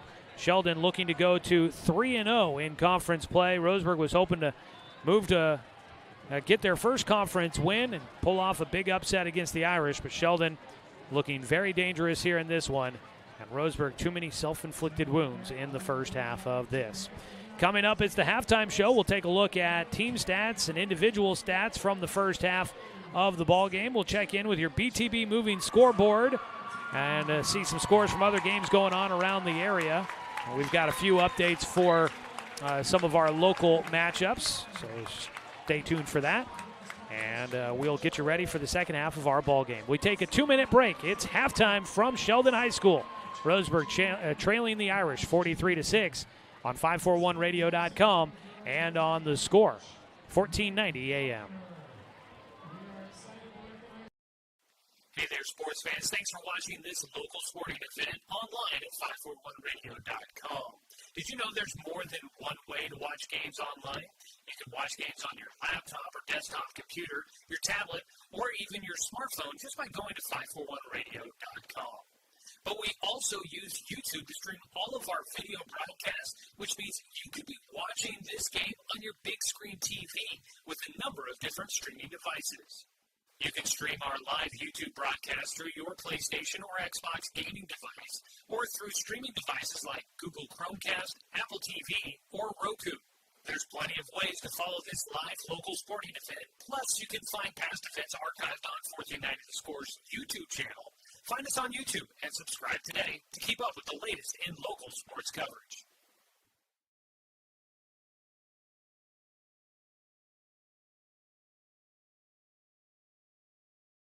Whether it's across town or across the state, moving is always a chore. So let BTB Moving help with your next move. BTB Moving is a labor-only company offering statewide services such as packing and unpacking, loading and unloading, piano moving, cleaning services, and 24-hour emergency services. BTB Moving is an affordable, veteran-owned company here to help with your next move. Call 541-315-0122 or find BTB Moving on Facebook. That's BTB Moving for all your moving needs. For over 100 years, Douglas County Farmers Co-op has been serving the needs of farmers, ranchers, and homeowners throughout Southern Oregon. Here, everyone is welcome. When you shop with us, you can expect good people, good products, and good advice. No membership needed. Just bring yourself, and we'll provide the expertise and products you need to tackle your next project. Douglas County Farmers Co-op, where everyone is welcome to shop.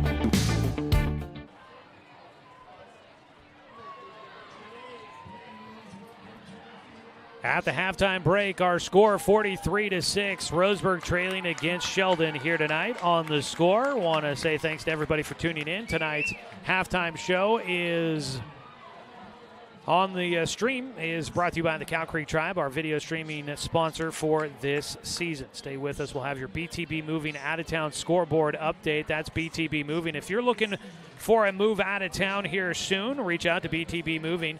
They provide the labor services for your moving needs. BTB Moving, veteran-owned, affordable, dependable, efficient, and careful. They've got senior and veteran discounts available. Book now at 541-315-0122 or find them on Facebook at BTB Moving.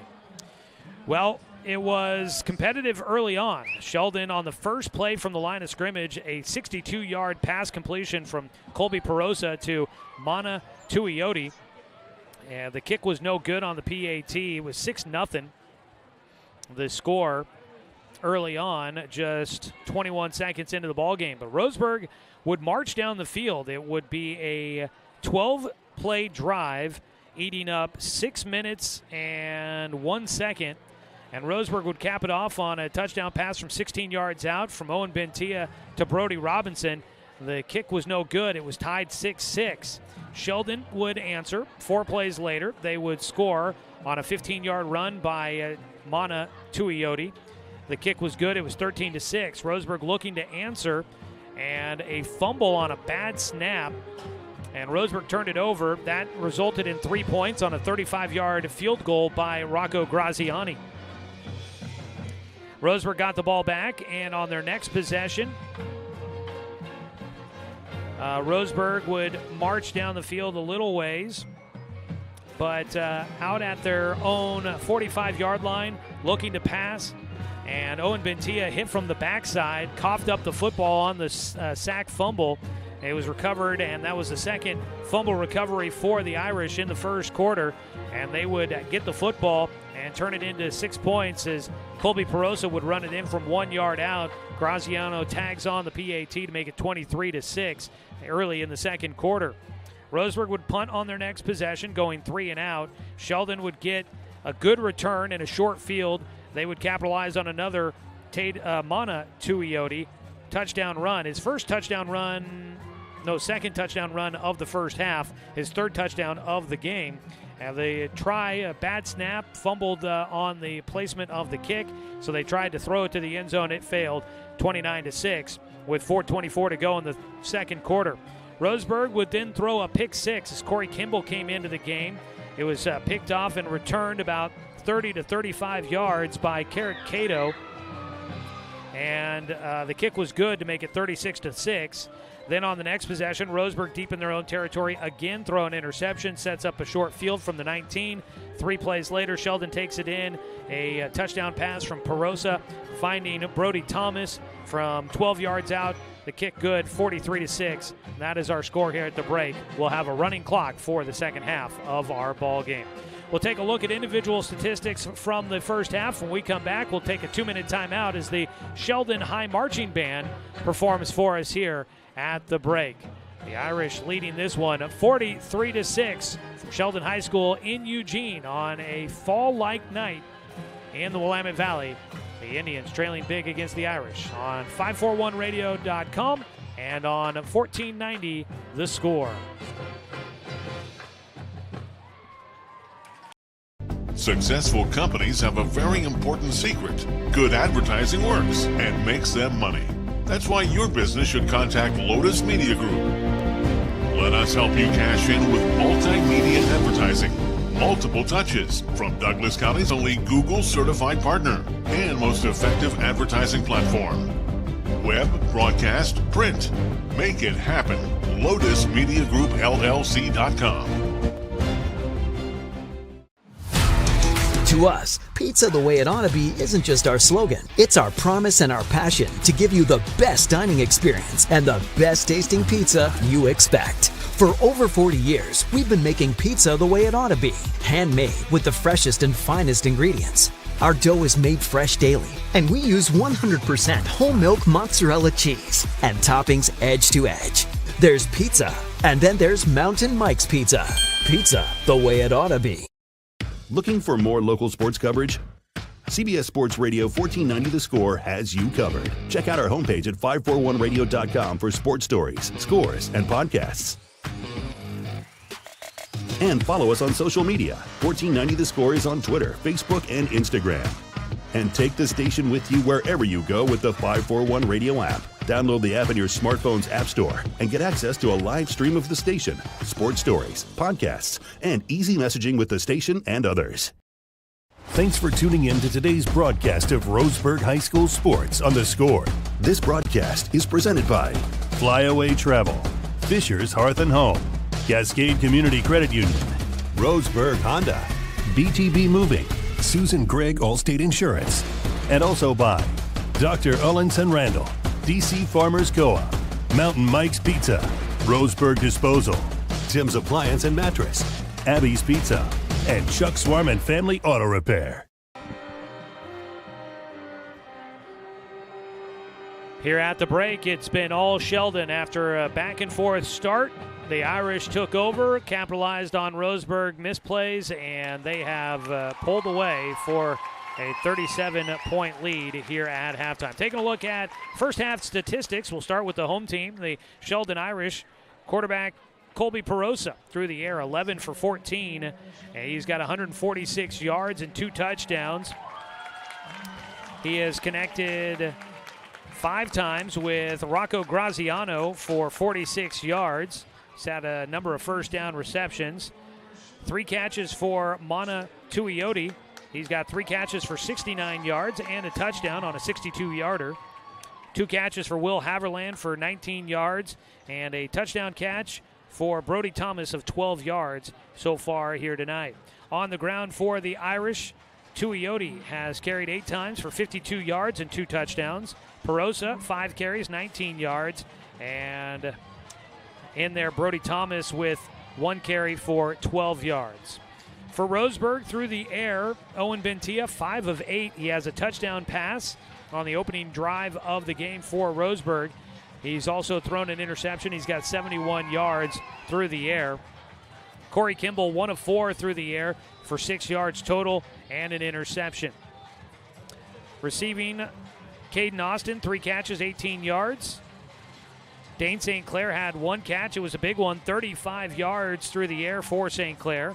Brody Robinson had the 16-yard touchdown catch and an 8-yard completion to McLean Stedman in there as well. On the ground, not a lot of room to run for Roseburg. Caden Eckel, 7 carries, just 12 yards.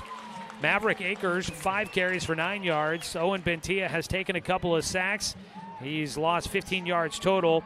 And Brody Robinson had 1 carry for 24 yards early on in the ball game for Roseburg. That is a look at individual statistics from this one here tonight.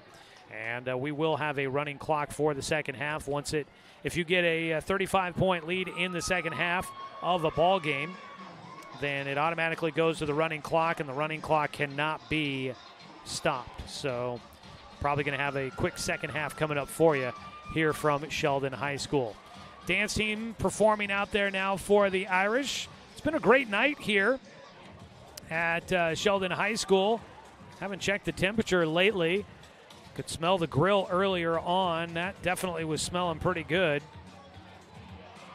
But the smoke from the grill hanging in the lights here at Sheldon High School, as it's been a cooler night for us here tonight in Eugene. But thankfully the rains have held off. 57 degrees right now as Roseburg and Sheldon are at halftime.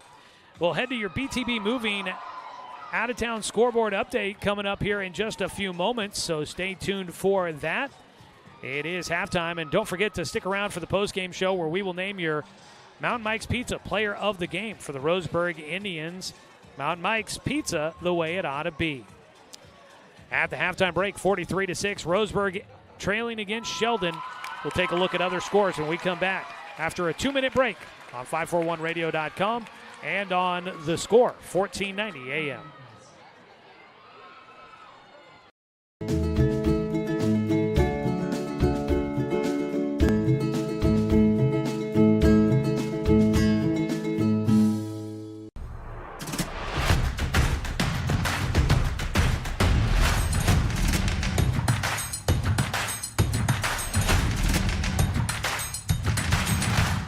Mountain Mike's, pizza the way it ought to be. When the first Cascade branch opened in 1948, things were a lot different here. The fact they're still here says a lot about the way they do business. Staying in business for 75 years requires the cooperation of generations. It's the desire to learn and grow with your community. My account number is only 5 digits long. What that tells me is that this is a local credit union. Cascade Community Credit Union would like to thank you for 75 years of growth and support here in Douglas County. Deciding where to purchase your next vehicle is just as important as the vehicle itself. At Roseburg Honda, our seasoned staff is dedicated to matching you with the right car. From sales to service, our goal is to make sure all of your needs are met, and you leave our dealership feeling good every time you visit. No need to waste your valuable time driving up and down the freeway when the ultimate car buying experience is right here at home. Roseburg Honda. We treat you like family. Are you an enthusiastic sports fan? Want to have fun and get in on the action? Heck yes, that'd be awesome. Have great attention to detail? Want to stay active? Definitely. Want to give back to the student athletes in your community? Obviously, yes. Then you'd make an excellent high school sports official. We need more officials in Oregon, because with no high school officials, there are no high school sports. Sign up today at highschoolofficials.com.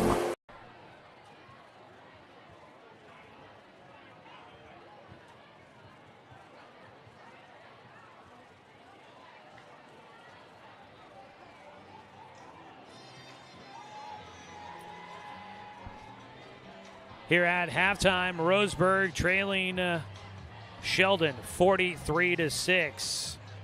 It's time to take a look at our BTB Moving out-of-town scoreboard update. Let's start off with some local scores around the Umpqua Basin. South Umpqua at home tonight, needing to get back into the win column. There are some big matchups coming up in that league tonight. South Umpqua and St. Mary's tied 2-2 records in league play, and it's a big league with only 4 teams getting automatic qualifiers, so wins are important. South Umpqua, they're on their way to one, leading 62-7. I think they wanted to prove to themselves they could do it. 62-7 over St. Mary's at halftime from Tri-City. Up at Sutherland, Coquille leading at halftime, and this was an important one, another 2-2 team out of that same league. Sutherland trailing at halftime to Coquille 16-0. I was really expecting a tight, close game out of that one. Number 3 ranked Oakland, the defending 2A 9-man state champions. Oakland leading 38-0 at halftime in that matchup. Those are some of the scores we have to report to you from Douglas County.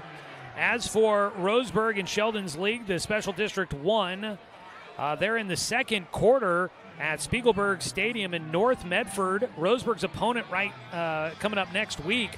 North Medford leading Grants Pass 21-0 in the second quarter of that contest. So North Medford right now in control against the Cavemen. And we'll see here real quick if I can. Also, you've got South Salem hosting West Salem tonight. And also in the league, North Salem and McNary squaring off tonight. So those are your other league matchups going on for Roseburg and Sheldon here tonight. Elsewhere around the Umpqua Basin, Douglas on the road at Cascade Christian tonight. That's a game that Cascade Christian would be favored in that matchup, the first place team in that league. See if maybe we can pick up a score on that one. That game, I believe, being streamed by Table Rock Sports. See if we can check that out. Cascade Christian and Douglas tonight. North Douglas Yoncalla hosting Glide. And you've got Camas Valley at home against Dufur. Glendale was at North Lake earlier this afternoon. That game's probably gone final. Don't have a final for you there. Here you go. North Douglas Yoncalla at halftime. North Douglas Yoncalla leading 22.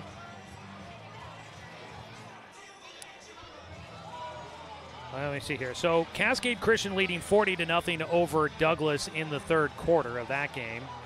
And North Douglas leading over Glide 22-14 at halftime. Good for Glide there. They've kept that game a little closer than I would have predicted. So good there for the Glide Wildcats, staying in that one at halftime, down by only 8. So a few scores to report to you there from the BTB Moving out-of-town scoreboard update. We're not that far from getting our second half underway here. It will be a running clock for us as we get the third quarter just about to get started. Let's check in our scoreboard update as well on that Oregon State football game. So if you want to keep in the dark on that one for whatever reason, you're one of those people that wants to watch the game later in its entirety and be surprised as it goes along, mute your radio or your video stream now. For the rest of you that have tuned in, if you're a Beaver fan, good news. 21-0, Oregon State in front of Utah. The Beavers were a 4-point favorite in this matchup, and they are absolutely taking it to Utah. That is a pretty surprising box score there. Taking a look at it, Utah has not had Cam Rising. That was one of the things I was going to look for. No Cam Rising for Utah in this matchup. The Beavers have actually gotten Aiden Childs in for one pass play in this one. DJ Uyunglele, 14 of 22 for 247 yards and 2 touchdowns in this one. So Beavers in control. If you want to catch the fourth quarter of that one, you can tune in on 92.3 FM as Beavers football is on the FM side tonight as they play at the same time as Roseburg. All right, second half just about to get underway for us here. We'll try to get you some more score updates coming up in the postgame show once our game goes final here from Eugene. Coming up tomorrow, the Oregon Ducks are on the road at Stanford. 1:30 start time for pregame on News Radio 93.9 FM and 1240 KQEN, with a kickoff at 3:30 for Ducks and Cardinal. We've got a sports special for you coming up at 2:30 tomorrow afternoon here on The Score. It will be LSU and Ole Miss. Will have coverage of that game from Westwood 1, and we'll get that for you here on The Score starting at 2:30 tomorrow. And then, of course, we've got NFL coverage for you on Sunday, an NFL quadruple header as they play in London this week. The international series gets started, so wake up early with The Score. We'll have coverage starting at 6 a.m. for the NFL on Sunday morning as they play from London. You can check out all of the schedules for our sports broadcasts at 541radio.com and on the 541 Radio app. That's the easy, simple way to get the schedule of what's going on The Score. Roseburg will get the football to start the second half. They'll be moving right to left on your radio dial as Sheldon will kick it away. God, I was just thinking back early. Roseburg scored and then almost got that onside kick. And I'd have to go back and watch and see what the officials called, some sort of penalty that negated the recovery on the onside kick for Roseburg. It looked like they might have gotten it and might have really been able to steal some early momentum, but unfortunately that didn't work out that way. Graziano boots it deep and almost into the fans. Yep, there it goes. Takes a couple of hops into the fans beyond the end zone. And Roseburg will bring it out to the 20. So the clock is running here in the second half.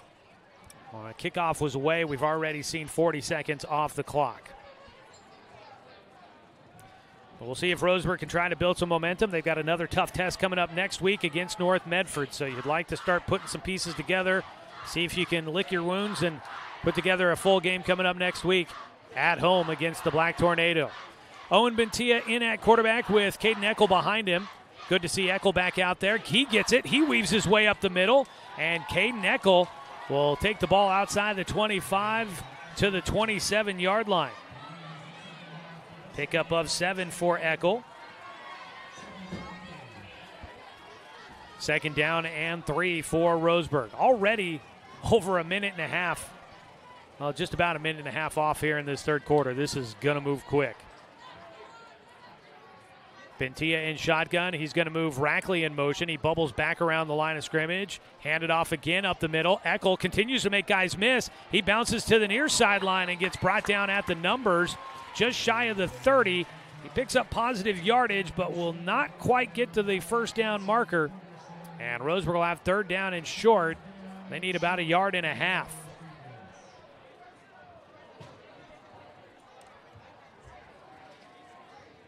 Nose of the football just shy of the 30. So actually they need about 0.5 yard here. Got to get the 30-yard line for the first down. Roseburg. Reynaga will snap it. It's a missed snap for Bentia, who just jumps on the football. And again, it's those just self-inflicted wounds. And Roseburg will find itself facing fourth down and long. Bentia heads to the sideline as Jacob Michael will come out to punt away.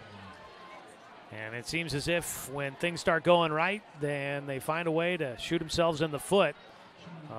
Dribble of a snap back to the quarterback. And Roseburg will kick it away here. Before the snap to Jacob Michael, a timeout taken by Sheldon.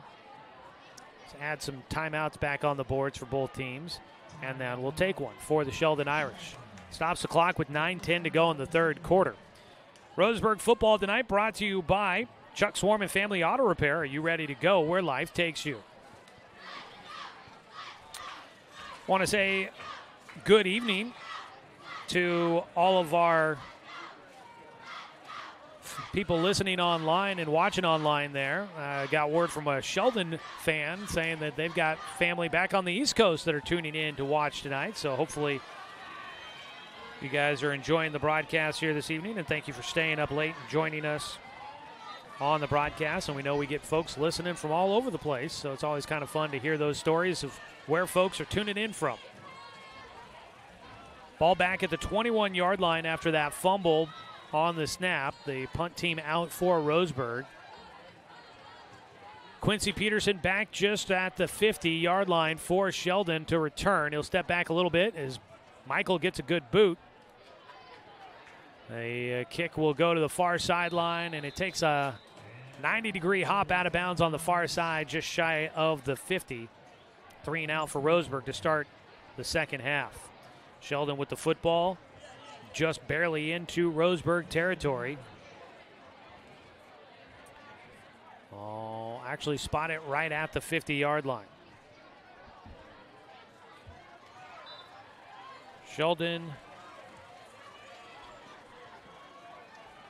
New man in at quarterback for the Irish. Kelson Sperry will get in there. He'll hand it off, running near side. Quincy Peterson tried to stretch it. He got tripped up by his shoelaces by Maverick Akers. Gets in there and makes the stop on first down, and Peterson got back to the line of scrimmage, no gain. So the new man out there at quarterback, Kelson Sperry, a junior, 6'2", 190 pounds. He'll check to the sideline as Colby Perosa on the sideline. Still got his helmet on. Looks fine. They're just going with the backups with the running clock. Looking to pass, Sperry out to the far side. Connects with Thomas. Thomas breaks a tackle, then gets clobbered. Penalty flag out from the far side. And Thomas took it down to the Roseburg 42. We've got a player down for Roseburg.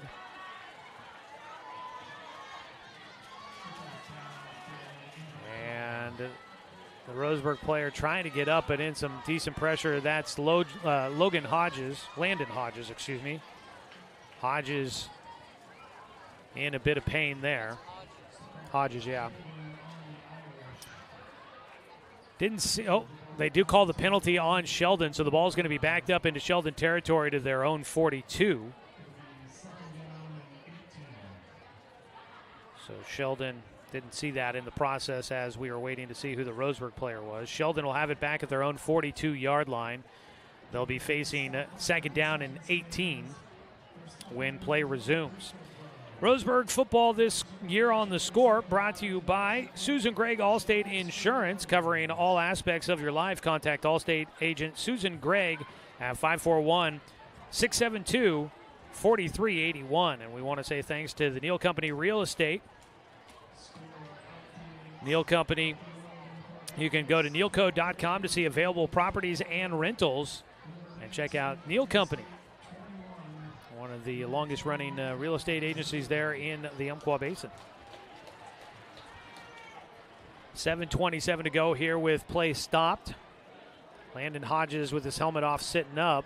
They are addressing his right leg, so hopefully he'll be all right. But he's a guy that would be tough to lose for Roseburg. Hodges, a senior. Been a big part of the defense, but he will get up. He is putting no weight on his left ankle. He will hop to the sideline, and we're at the midway point in the season here, and that's where things start piling up on guys. And you definitely, Roseburg doesn't want to lose too many players to injury. They're going to need them if they want to try and finish this season strong in the back half of their schedule. After that penalty to Sheldon, they have second down and 18, ball on the left hash mark. Speary is in at quarterback.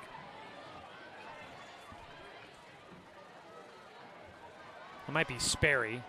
Pass on the out route to the sideline is complete. And that is to Jake Jorgensen. Jorgensen makes the catch. The 47-yard line. Still on Sheldon's half of the field. Picks up 5.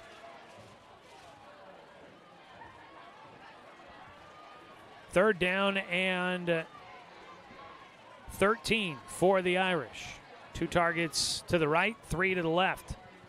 Sperry looking to pass, some pressure coming. He'll flush out of the pocket to his left, tries to square up, throws downfield, has a man out there. He drops it in the bucket, spins out of a tackle, and racing to the end zone. Touchdown, Sheldon. Touchdown for Carrick Cato, the junior. Spun out of the tackle and takes it to the house, a 53-yarder. And the Irish just adding to their lead here tonight.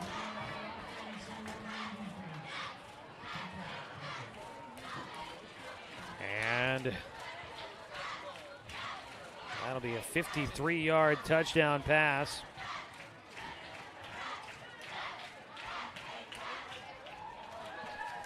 PAT coming here for Graziano. And he boots it through the uprights.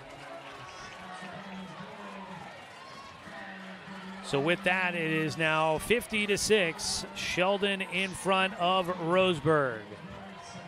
5:38 to go in the third quarter. The Irish in control. Let's go ahead and take a 30-second break. Roseburg trailing the Irish big here on 541radio.com and on the Score, 1490 AM. Deciding where to purchase your next vehicle is just as important as the vehicle itself. At Roseburg Honda, our seasoned staff is dedicated to matching you with the right car. From sales to service, our goal is to make sure all of your needs are met, and you leave our dealership feeling good every time you visit. No need to waste your valuable time driving up and down the freeway when the ultimate car buying experience is right here at home. Roseburg Honda. We treat you like family.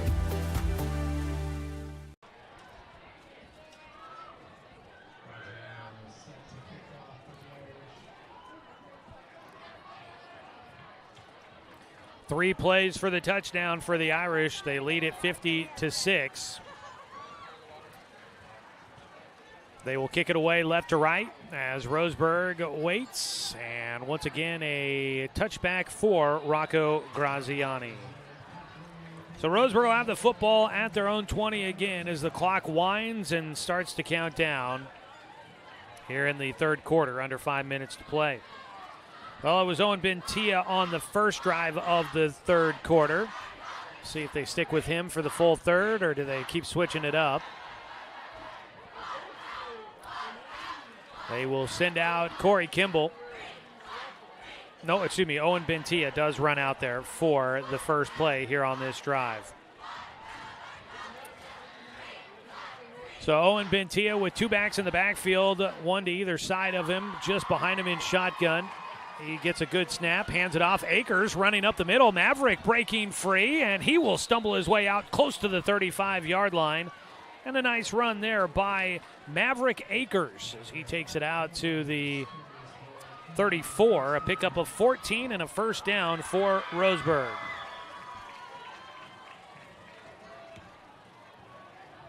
Akers with the longest run, second longest run of the night. Brody Robinson had one for 24 yards in that first quarter. First down and 10 from their own 34. Give it to Eckel this time, and he gets stuffed in the middle. Tried to step out of the tackle. They would not let him go. And Eckel right in the middle, almost found a way out of that. Just could not wrangle free of the tackle. He gets back to the line of scrimmage for no gain.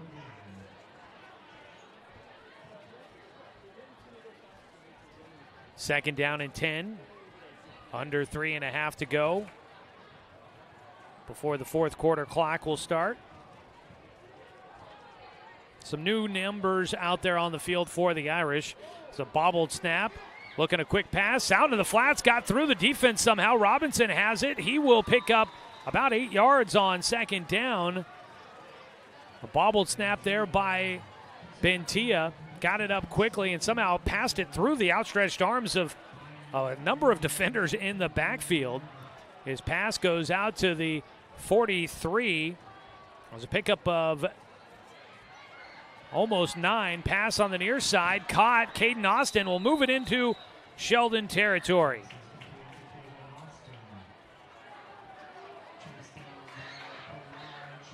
Robinson with a 9-yard reception, and then Austin moves the chains as he takes it to the Sheldon 38-yard line. That would be a pickup of 19 through the air for Austin. On the first down carry, Akers to the right side.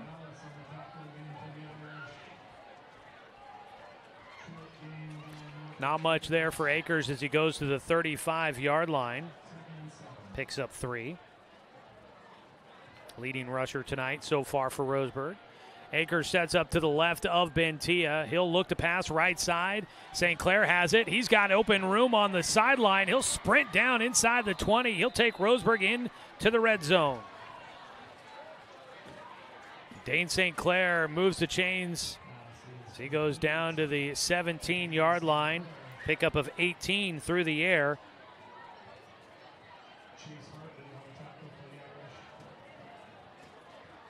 With that, over 100 yards tonight for Owen Bentia through the air. He's in shotgun. Clock down to 1:20 to go in the third. First and 10 from the 17. Fakes the handoff. Keeps it. Running to the left side. Looking for some space. Cuts it upfield at the 15. Climbing the hash marks. And Owen Bentia will take it inside the 15 to the 13-yard line. Picks up 4.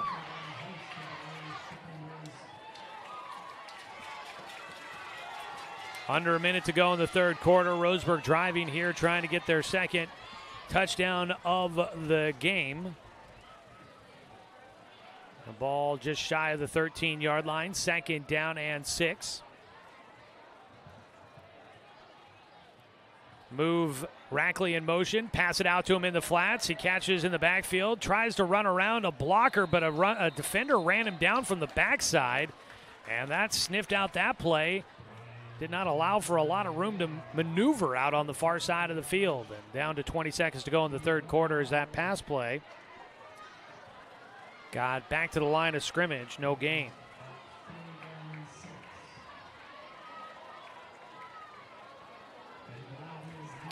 And it will be third down when we start the fourth quarter. A quick moving third quarter with the running clock here in the second half. Roseburg trails 50-6 against the Sheldon Irish. We'll take a 1-minute break when we come back with the start of the fourth quarter on 541radio.com and on the Score, 92.3 FM and 1490 AM.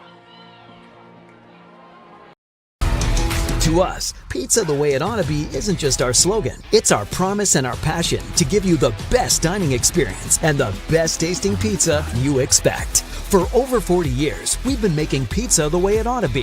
Handmade with the freshest and finest ingredients. Our dough is made fresh daily, and we use 100% whole milk mozzarella cheese and toppings edge to edge. There's pizza, and then there's Mountain Mike's Pizza. Pizza the way it ought to be. When the first Cascade branch opened in 1948, things were a lot different here. The fact they're still here says a lot about the way they do business. Staying in business for 75 years requires the cooperation of generations. It's the desire to learn and grow with your community. My account number is only 5 digits long. What that tells me is that this is a local credit union. Cascade Community Credit Union would like to thank you for 75 years of growth and support here in Douglas County.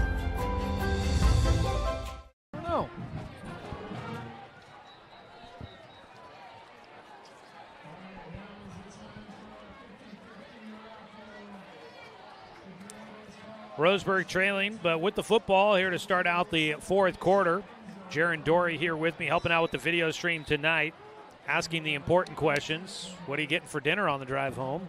Probably going to be something quick and easy like takeout. Just hit the drive-through, get home, get the work done. To start the fourth quarter, pass out in the flats to Maverick Akers. He bobbled it around and managed to bring it in. Took a hit on the sideline on third down and 6 for Roseburg. They pick up about half of it.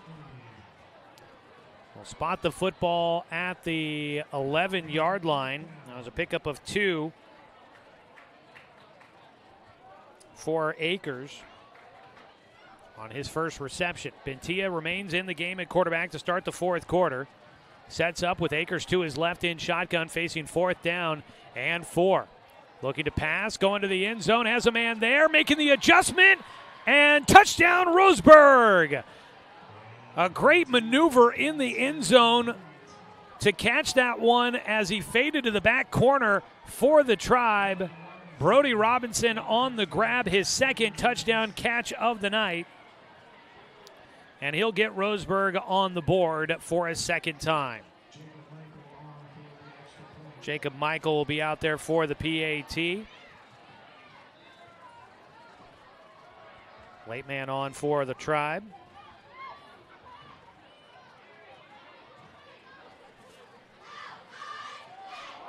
As the snap gets away, Michael will just fall on it back at the 35. So the try is no good. And it'll stay 50-12 here in the fourth quarter. For Brody Robinson, a career night for him with a couple of touchdown grabs. Coming into tonight for Brody Robinson, he had 2 receiving touchdowns last week, 3 total, so back-to-back weeks where Brody Robinson has had a pair of touchdowns in a game. He's up to 5 now total. He's the leading scorer on the team for Roseburg.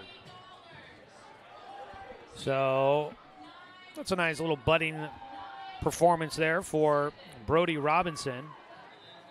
And Robinson, the junior, adding to the weapons that the quarterbacks have for this Roseburg team. And Stedman, St. Clair, Austin, Robinson, they've all made big catches throughout this season. 10:25 to play in the contest. Roseburg kicking away. Jacob Michael will be out there. Just the third time he has kicked off in the ball game. And he will boot it deep. Down to the 2-yard line for the return man for Sheldon. At the right side, trying to follow some blockers. Bounces it around the outside edge and will get forced across the far sideline just past the 25.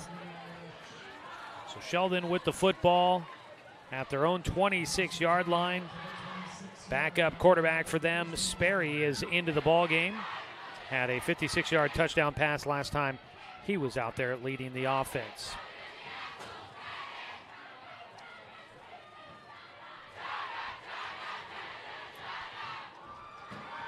Roseburg defense Four-man front, some new numbers out there for them as well.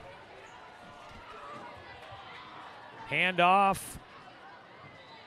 Trying to run near side, not a lot of room for the new back in the backfield. That is for Sheldon. Jaden Morales. Morales actually lost a yard back to the 25.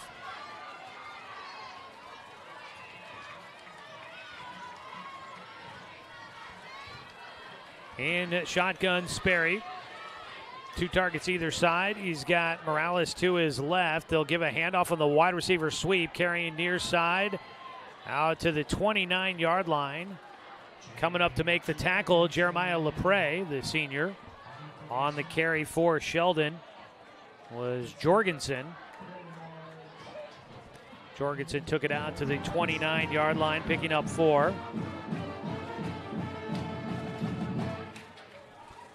It'll be 3rd down and 7 for the Irish. Clock down to 8:15 to go. Man in motion from left to right. Low snap. Give it to the motion man. He tried to spin his way after taking contact. Tried to spin his way upfield. Didn't get far. Brayton Loomis in there on the stop. On that carry for Sheldon, Tyler Wright. And Wright took it to the 30 for a 1-yard gain. And the Irish will run a few guys around out there as they bring the punt unit out. And it'll be the first punt of the night for Rocco Graziano. That's kind of crazy to say. Sheldon has scored on every drive they've had tonight. Graziano to punt it away. Caden Eckel deep to return. High kick, not really deep. It's going to bounce at the 41. It'll take a Sheldon roll down to the 36-yard line. Roseburg will have it with 7:14 to go in the ballgame. They'll start out at their own 36-yard line. So the offense back out there for the Tribe. They scored on their last drive. Another touchdown pass for Owen Bentia, connecting with Brody Robinson. Try and see if we can get some of these new names in the game for Roseburg for you. Corey Kimball out there. And running back next to him is Carson Uragwin. 3 targets to the right side, St. Clair, Austin, and another new man out there, Gavin Whitehead. A run left side for Roseburg over the left tackle. On the carry, Uragwin.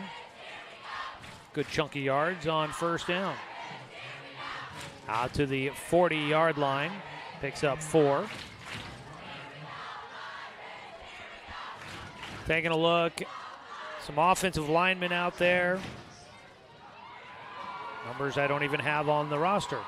I believe Carson Tyler, a junior, is one of the new men on the offensive line. Reynaga still at center. On the left tackle is William Gaithers. High snap and handed off for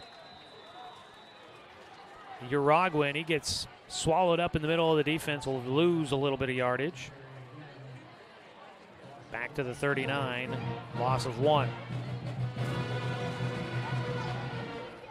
Let's see here. Mentioned Carson Tyler. That's the number I keep seeing every time I look out there. Into the game as well. Byron Irvin was out there. He'll run to the sideline. Plays a lot of defense. Hasn't seen the offensive side as much lately. Xander Littlefield spreads out to the right side along with Dane St. Clair. And Whitehead will join him out that direction. Stedman on the far side of the field. Facing 3rd down and long for Roseburg.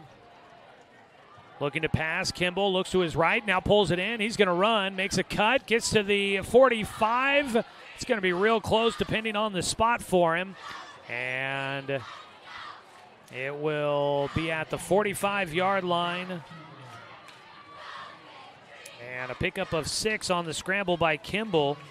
Not quite enough. It'll be 4th and 1. So Roseburg leaving the offense on the field as the clock ticks down. 4.5 to play. It's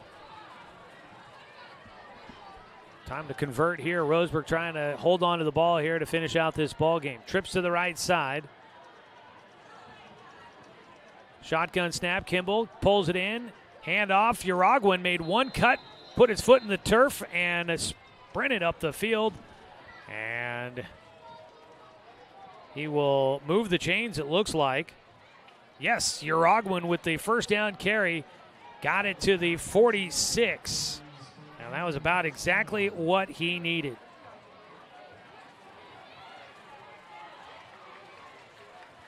So it is first down and 10 from, they put it at the 47. We'll give him another yard there. Looking to pass for Kimball. He'll tuck it instead. He spurts out to the far side, slipped out of the pocket, gets drug across the far sideline. And that, not quite a first down carry, but into Sheldon territory for Corey Kimball. He got it to the Sheldon 45-yard line. Pickup of 8 on the ground for Kimball. Quick update on the Oregon State football game for those that might want an update there. If you don't, plug your ears for a second here after this next snap. Kimball letting the clock wear down a bit here, 2:50 to go. Dre Burwell out there at a wide receiver. Mua's in motion again, looking to pass, but Kimball will tuck it in, and he gets a first down and taken out inside the 40. We'll move the chains. Oregon State trying to salt one away against Utah, leading 21-0. So the Beavers looking to make up for the loss against Washington State last week. And if they can hold on to this, with it sure does look like, as there's 6.5 minutes to go in the fourth quarter for the Beavers there in Corvallis, this will be a top 10 win for the Beavers at Reser Stadium, and the conference continues to cannibalize itself. First down carry. Jeremiah Lepre gets the offensive hand. Lepre back to the 39. Ended up losing a yard on that one. So that is pretty impressive there. That game right now on 92.3 FM if you want to hear the conclusion of that one with Mike Parker. Second down and 11. Down to 1:40 to go in our ball game here. 2 targets to the right side. 2 to the left side for Kimball, who has not attempted a pass here in this fourth quarter. Every time he scrambles, he throws on the slant route intended for Littlefield. Some pressure coming from the backside. He got it off just in time, but it goes off the hands of Littlefield.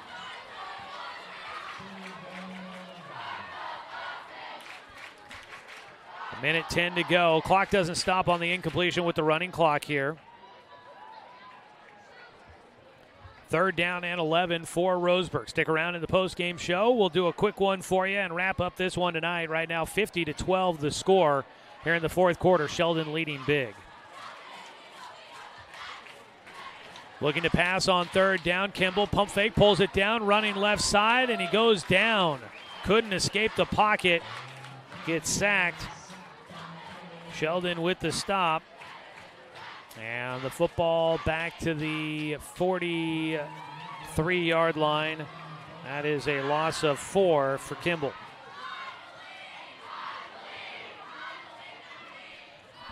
Down to 23 seconds. It's pretty much all done but the shouting, and Roseburg can let the clock run out. They're looking to the sideline as the student section chants, "I believe that we just won." And Roseburg will let the clock run out here on the fourth quarter. Final tonight's going to be 50-12. Sheldon with the big win over Roseburg. And the Irish will improve to 3-0 in conference, 3-2 overall. Roseburg falls to 1-4 on the season and 0-3 in conference play. Final score 50-12. Sheldon with the win on their home turf. We'll go ahead and take a 2-minute break. When we come back, we'll wrap this one up for you with the postgame show. Stick around for your Mountain Mike's Pizza player of the game and some stats for you as well.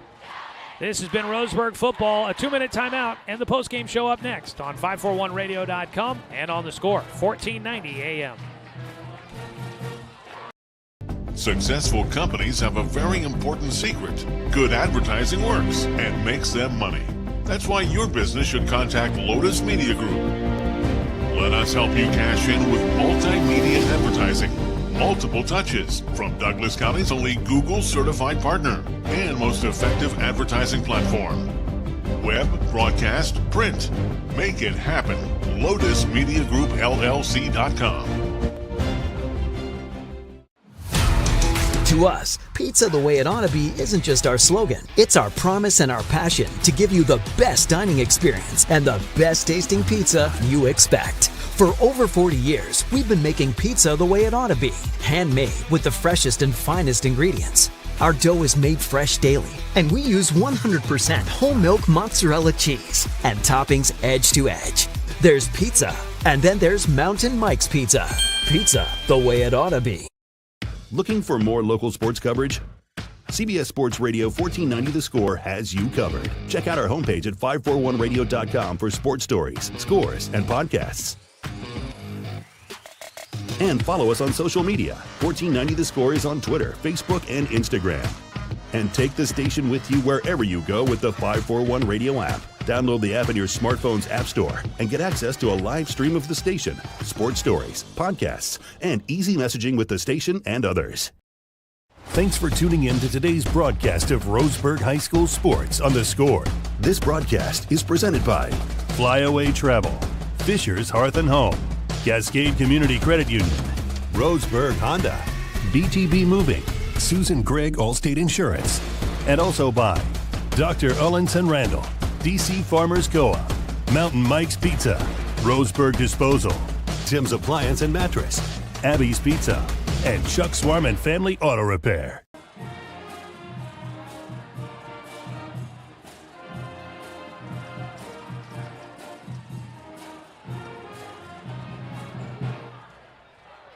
Final score here from Sheldon. The Irish win this one going away, 15-12. The 50, not 15, 50, 5-0-12. Joey Kieran here with you from Sheldon High School. Tough one tonight for the Indians as they will suffer their fourth straight loss of the season. And this one, unfortunately, got out of hand in a hurry on them. And we will try to see if they can regroup there. I mean, it continues to see moments of positive for Roseburg where they do a good job of moving the football and executing their offense. And then there's moments where it just doesn't quite work out for them. And they kind of just shoot themselves in the foot and kind of crumble a little bit. So we'll see if they can iron out some things coming up this week as they get ready for North Medford coming up next week at home. At halftime, the score, as we recap some of the scoring for you here, at halftime, Sheldon was leading 43-6 as Sheldon scored, let me just double check here, 1, 2, 3, 4, 5. Yep. So Sheldon scored on all but one of its drives. They had a touchdown on all of them except for one. They kicked the field goal, but let's see. 1, 2, 3, 4, 5, 6, 7 straight drives to start out the ball game with a score for the Irish. They also had a pick six in there as well as they run away with this one. It was 6-6 with 5:38 to go in the first quarter. Sheldon would score. Roseburg had it and looking to try and respond. They turn it over. That turned into a field goal. Then on the next possession, Roseburg turned it over. That turned into a touchdown. On Roseburg's next possession, they punted. Then they threw a pick six. Then they threw another interception, and it just kind of went bad to worse for Roseburg. 4 turnovers in the first half for the Indians. Let's take a look at individual numbers from this one for the Sheldon Irish. 11 for 14 through the air for 146 yards and 2 touchdowns for Colby Perosa, the senior QB. Sperry, I think. Double check his. Kelson Sperry. He threw just 2 passes in relief in the second half, 56 yards and a touchdown for him. Leading receivers in this one, Rocco Graziano, 5 catches for 46 yards.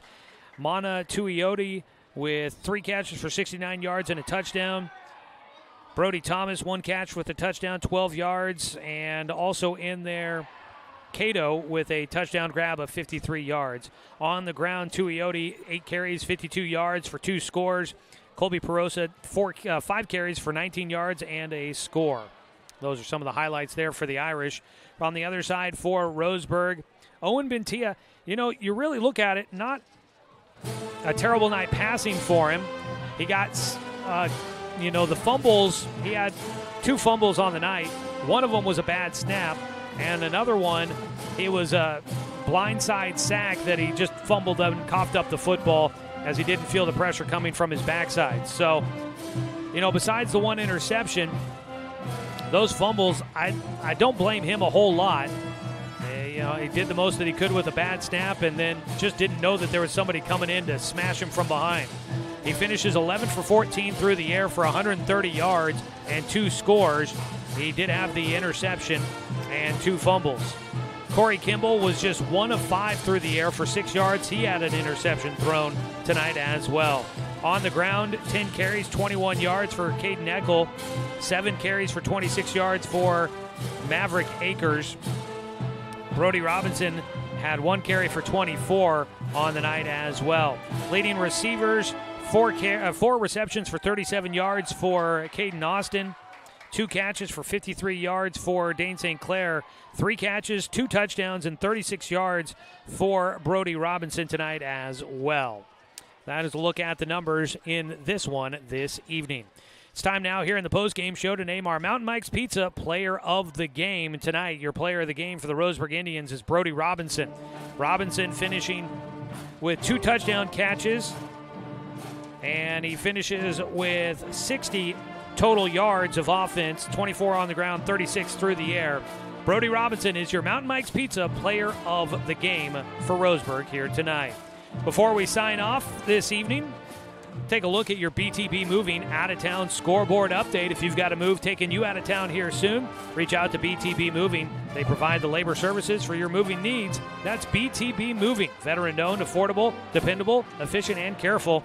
They've got senior and veteran discounts available. Book now at 541-315-0122 or find them on Facebook at BTB Moving.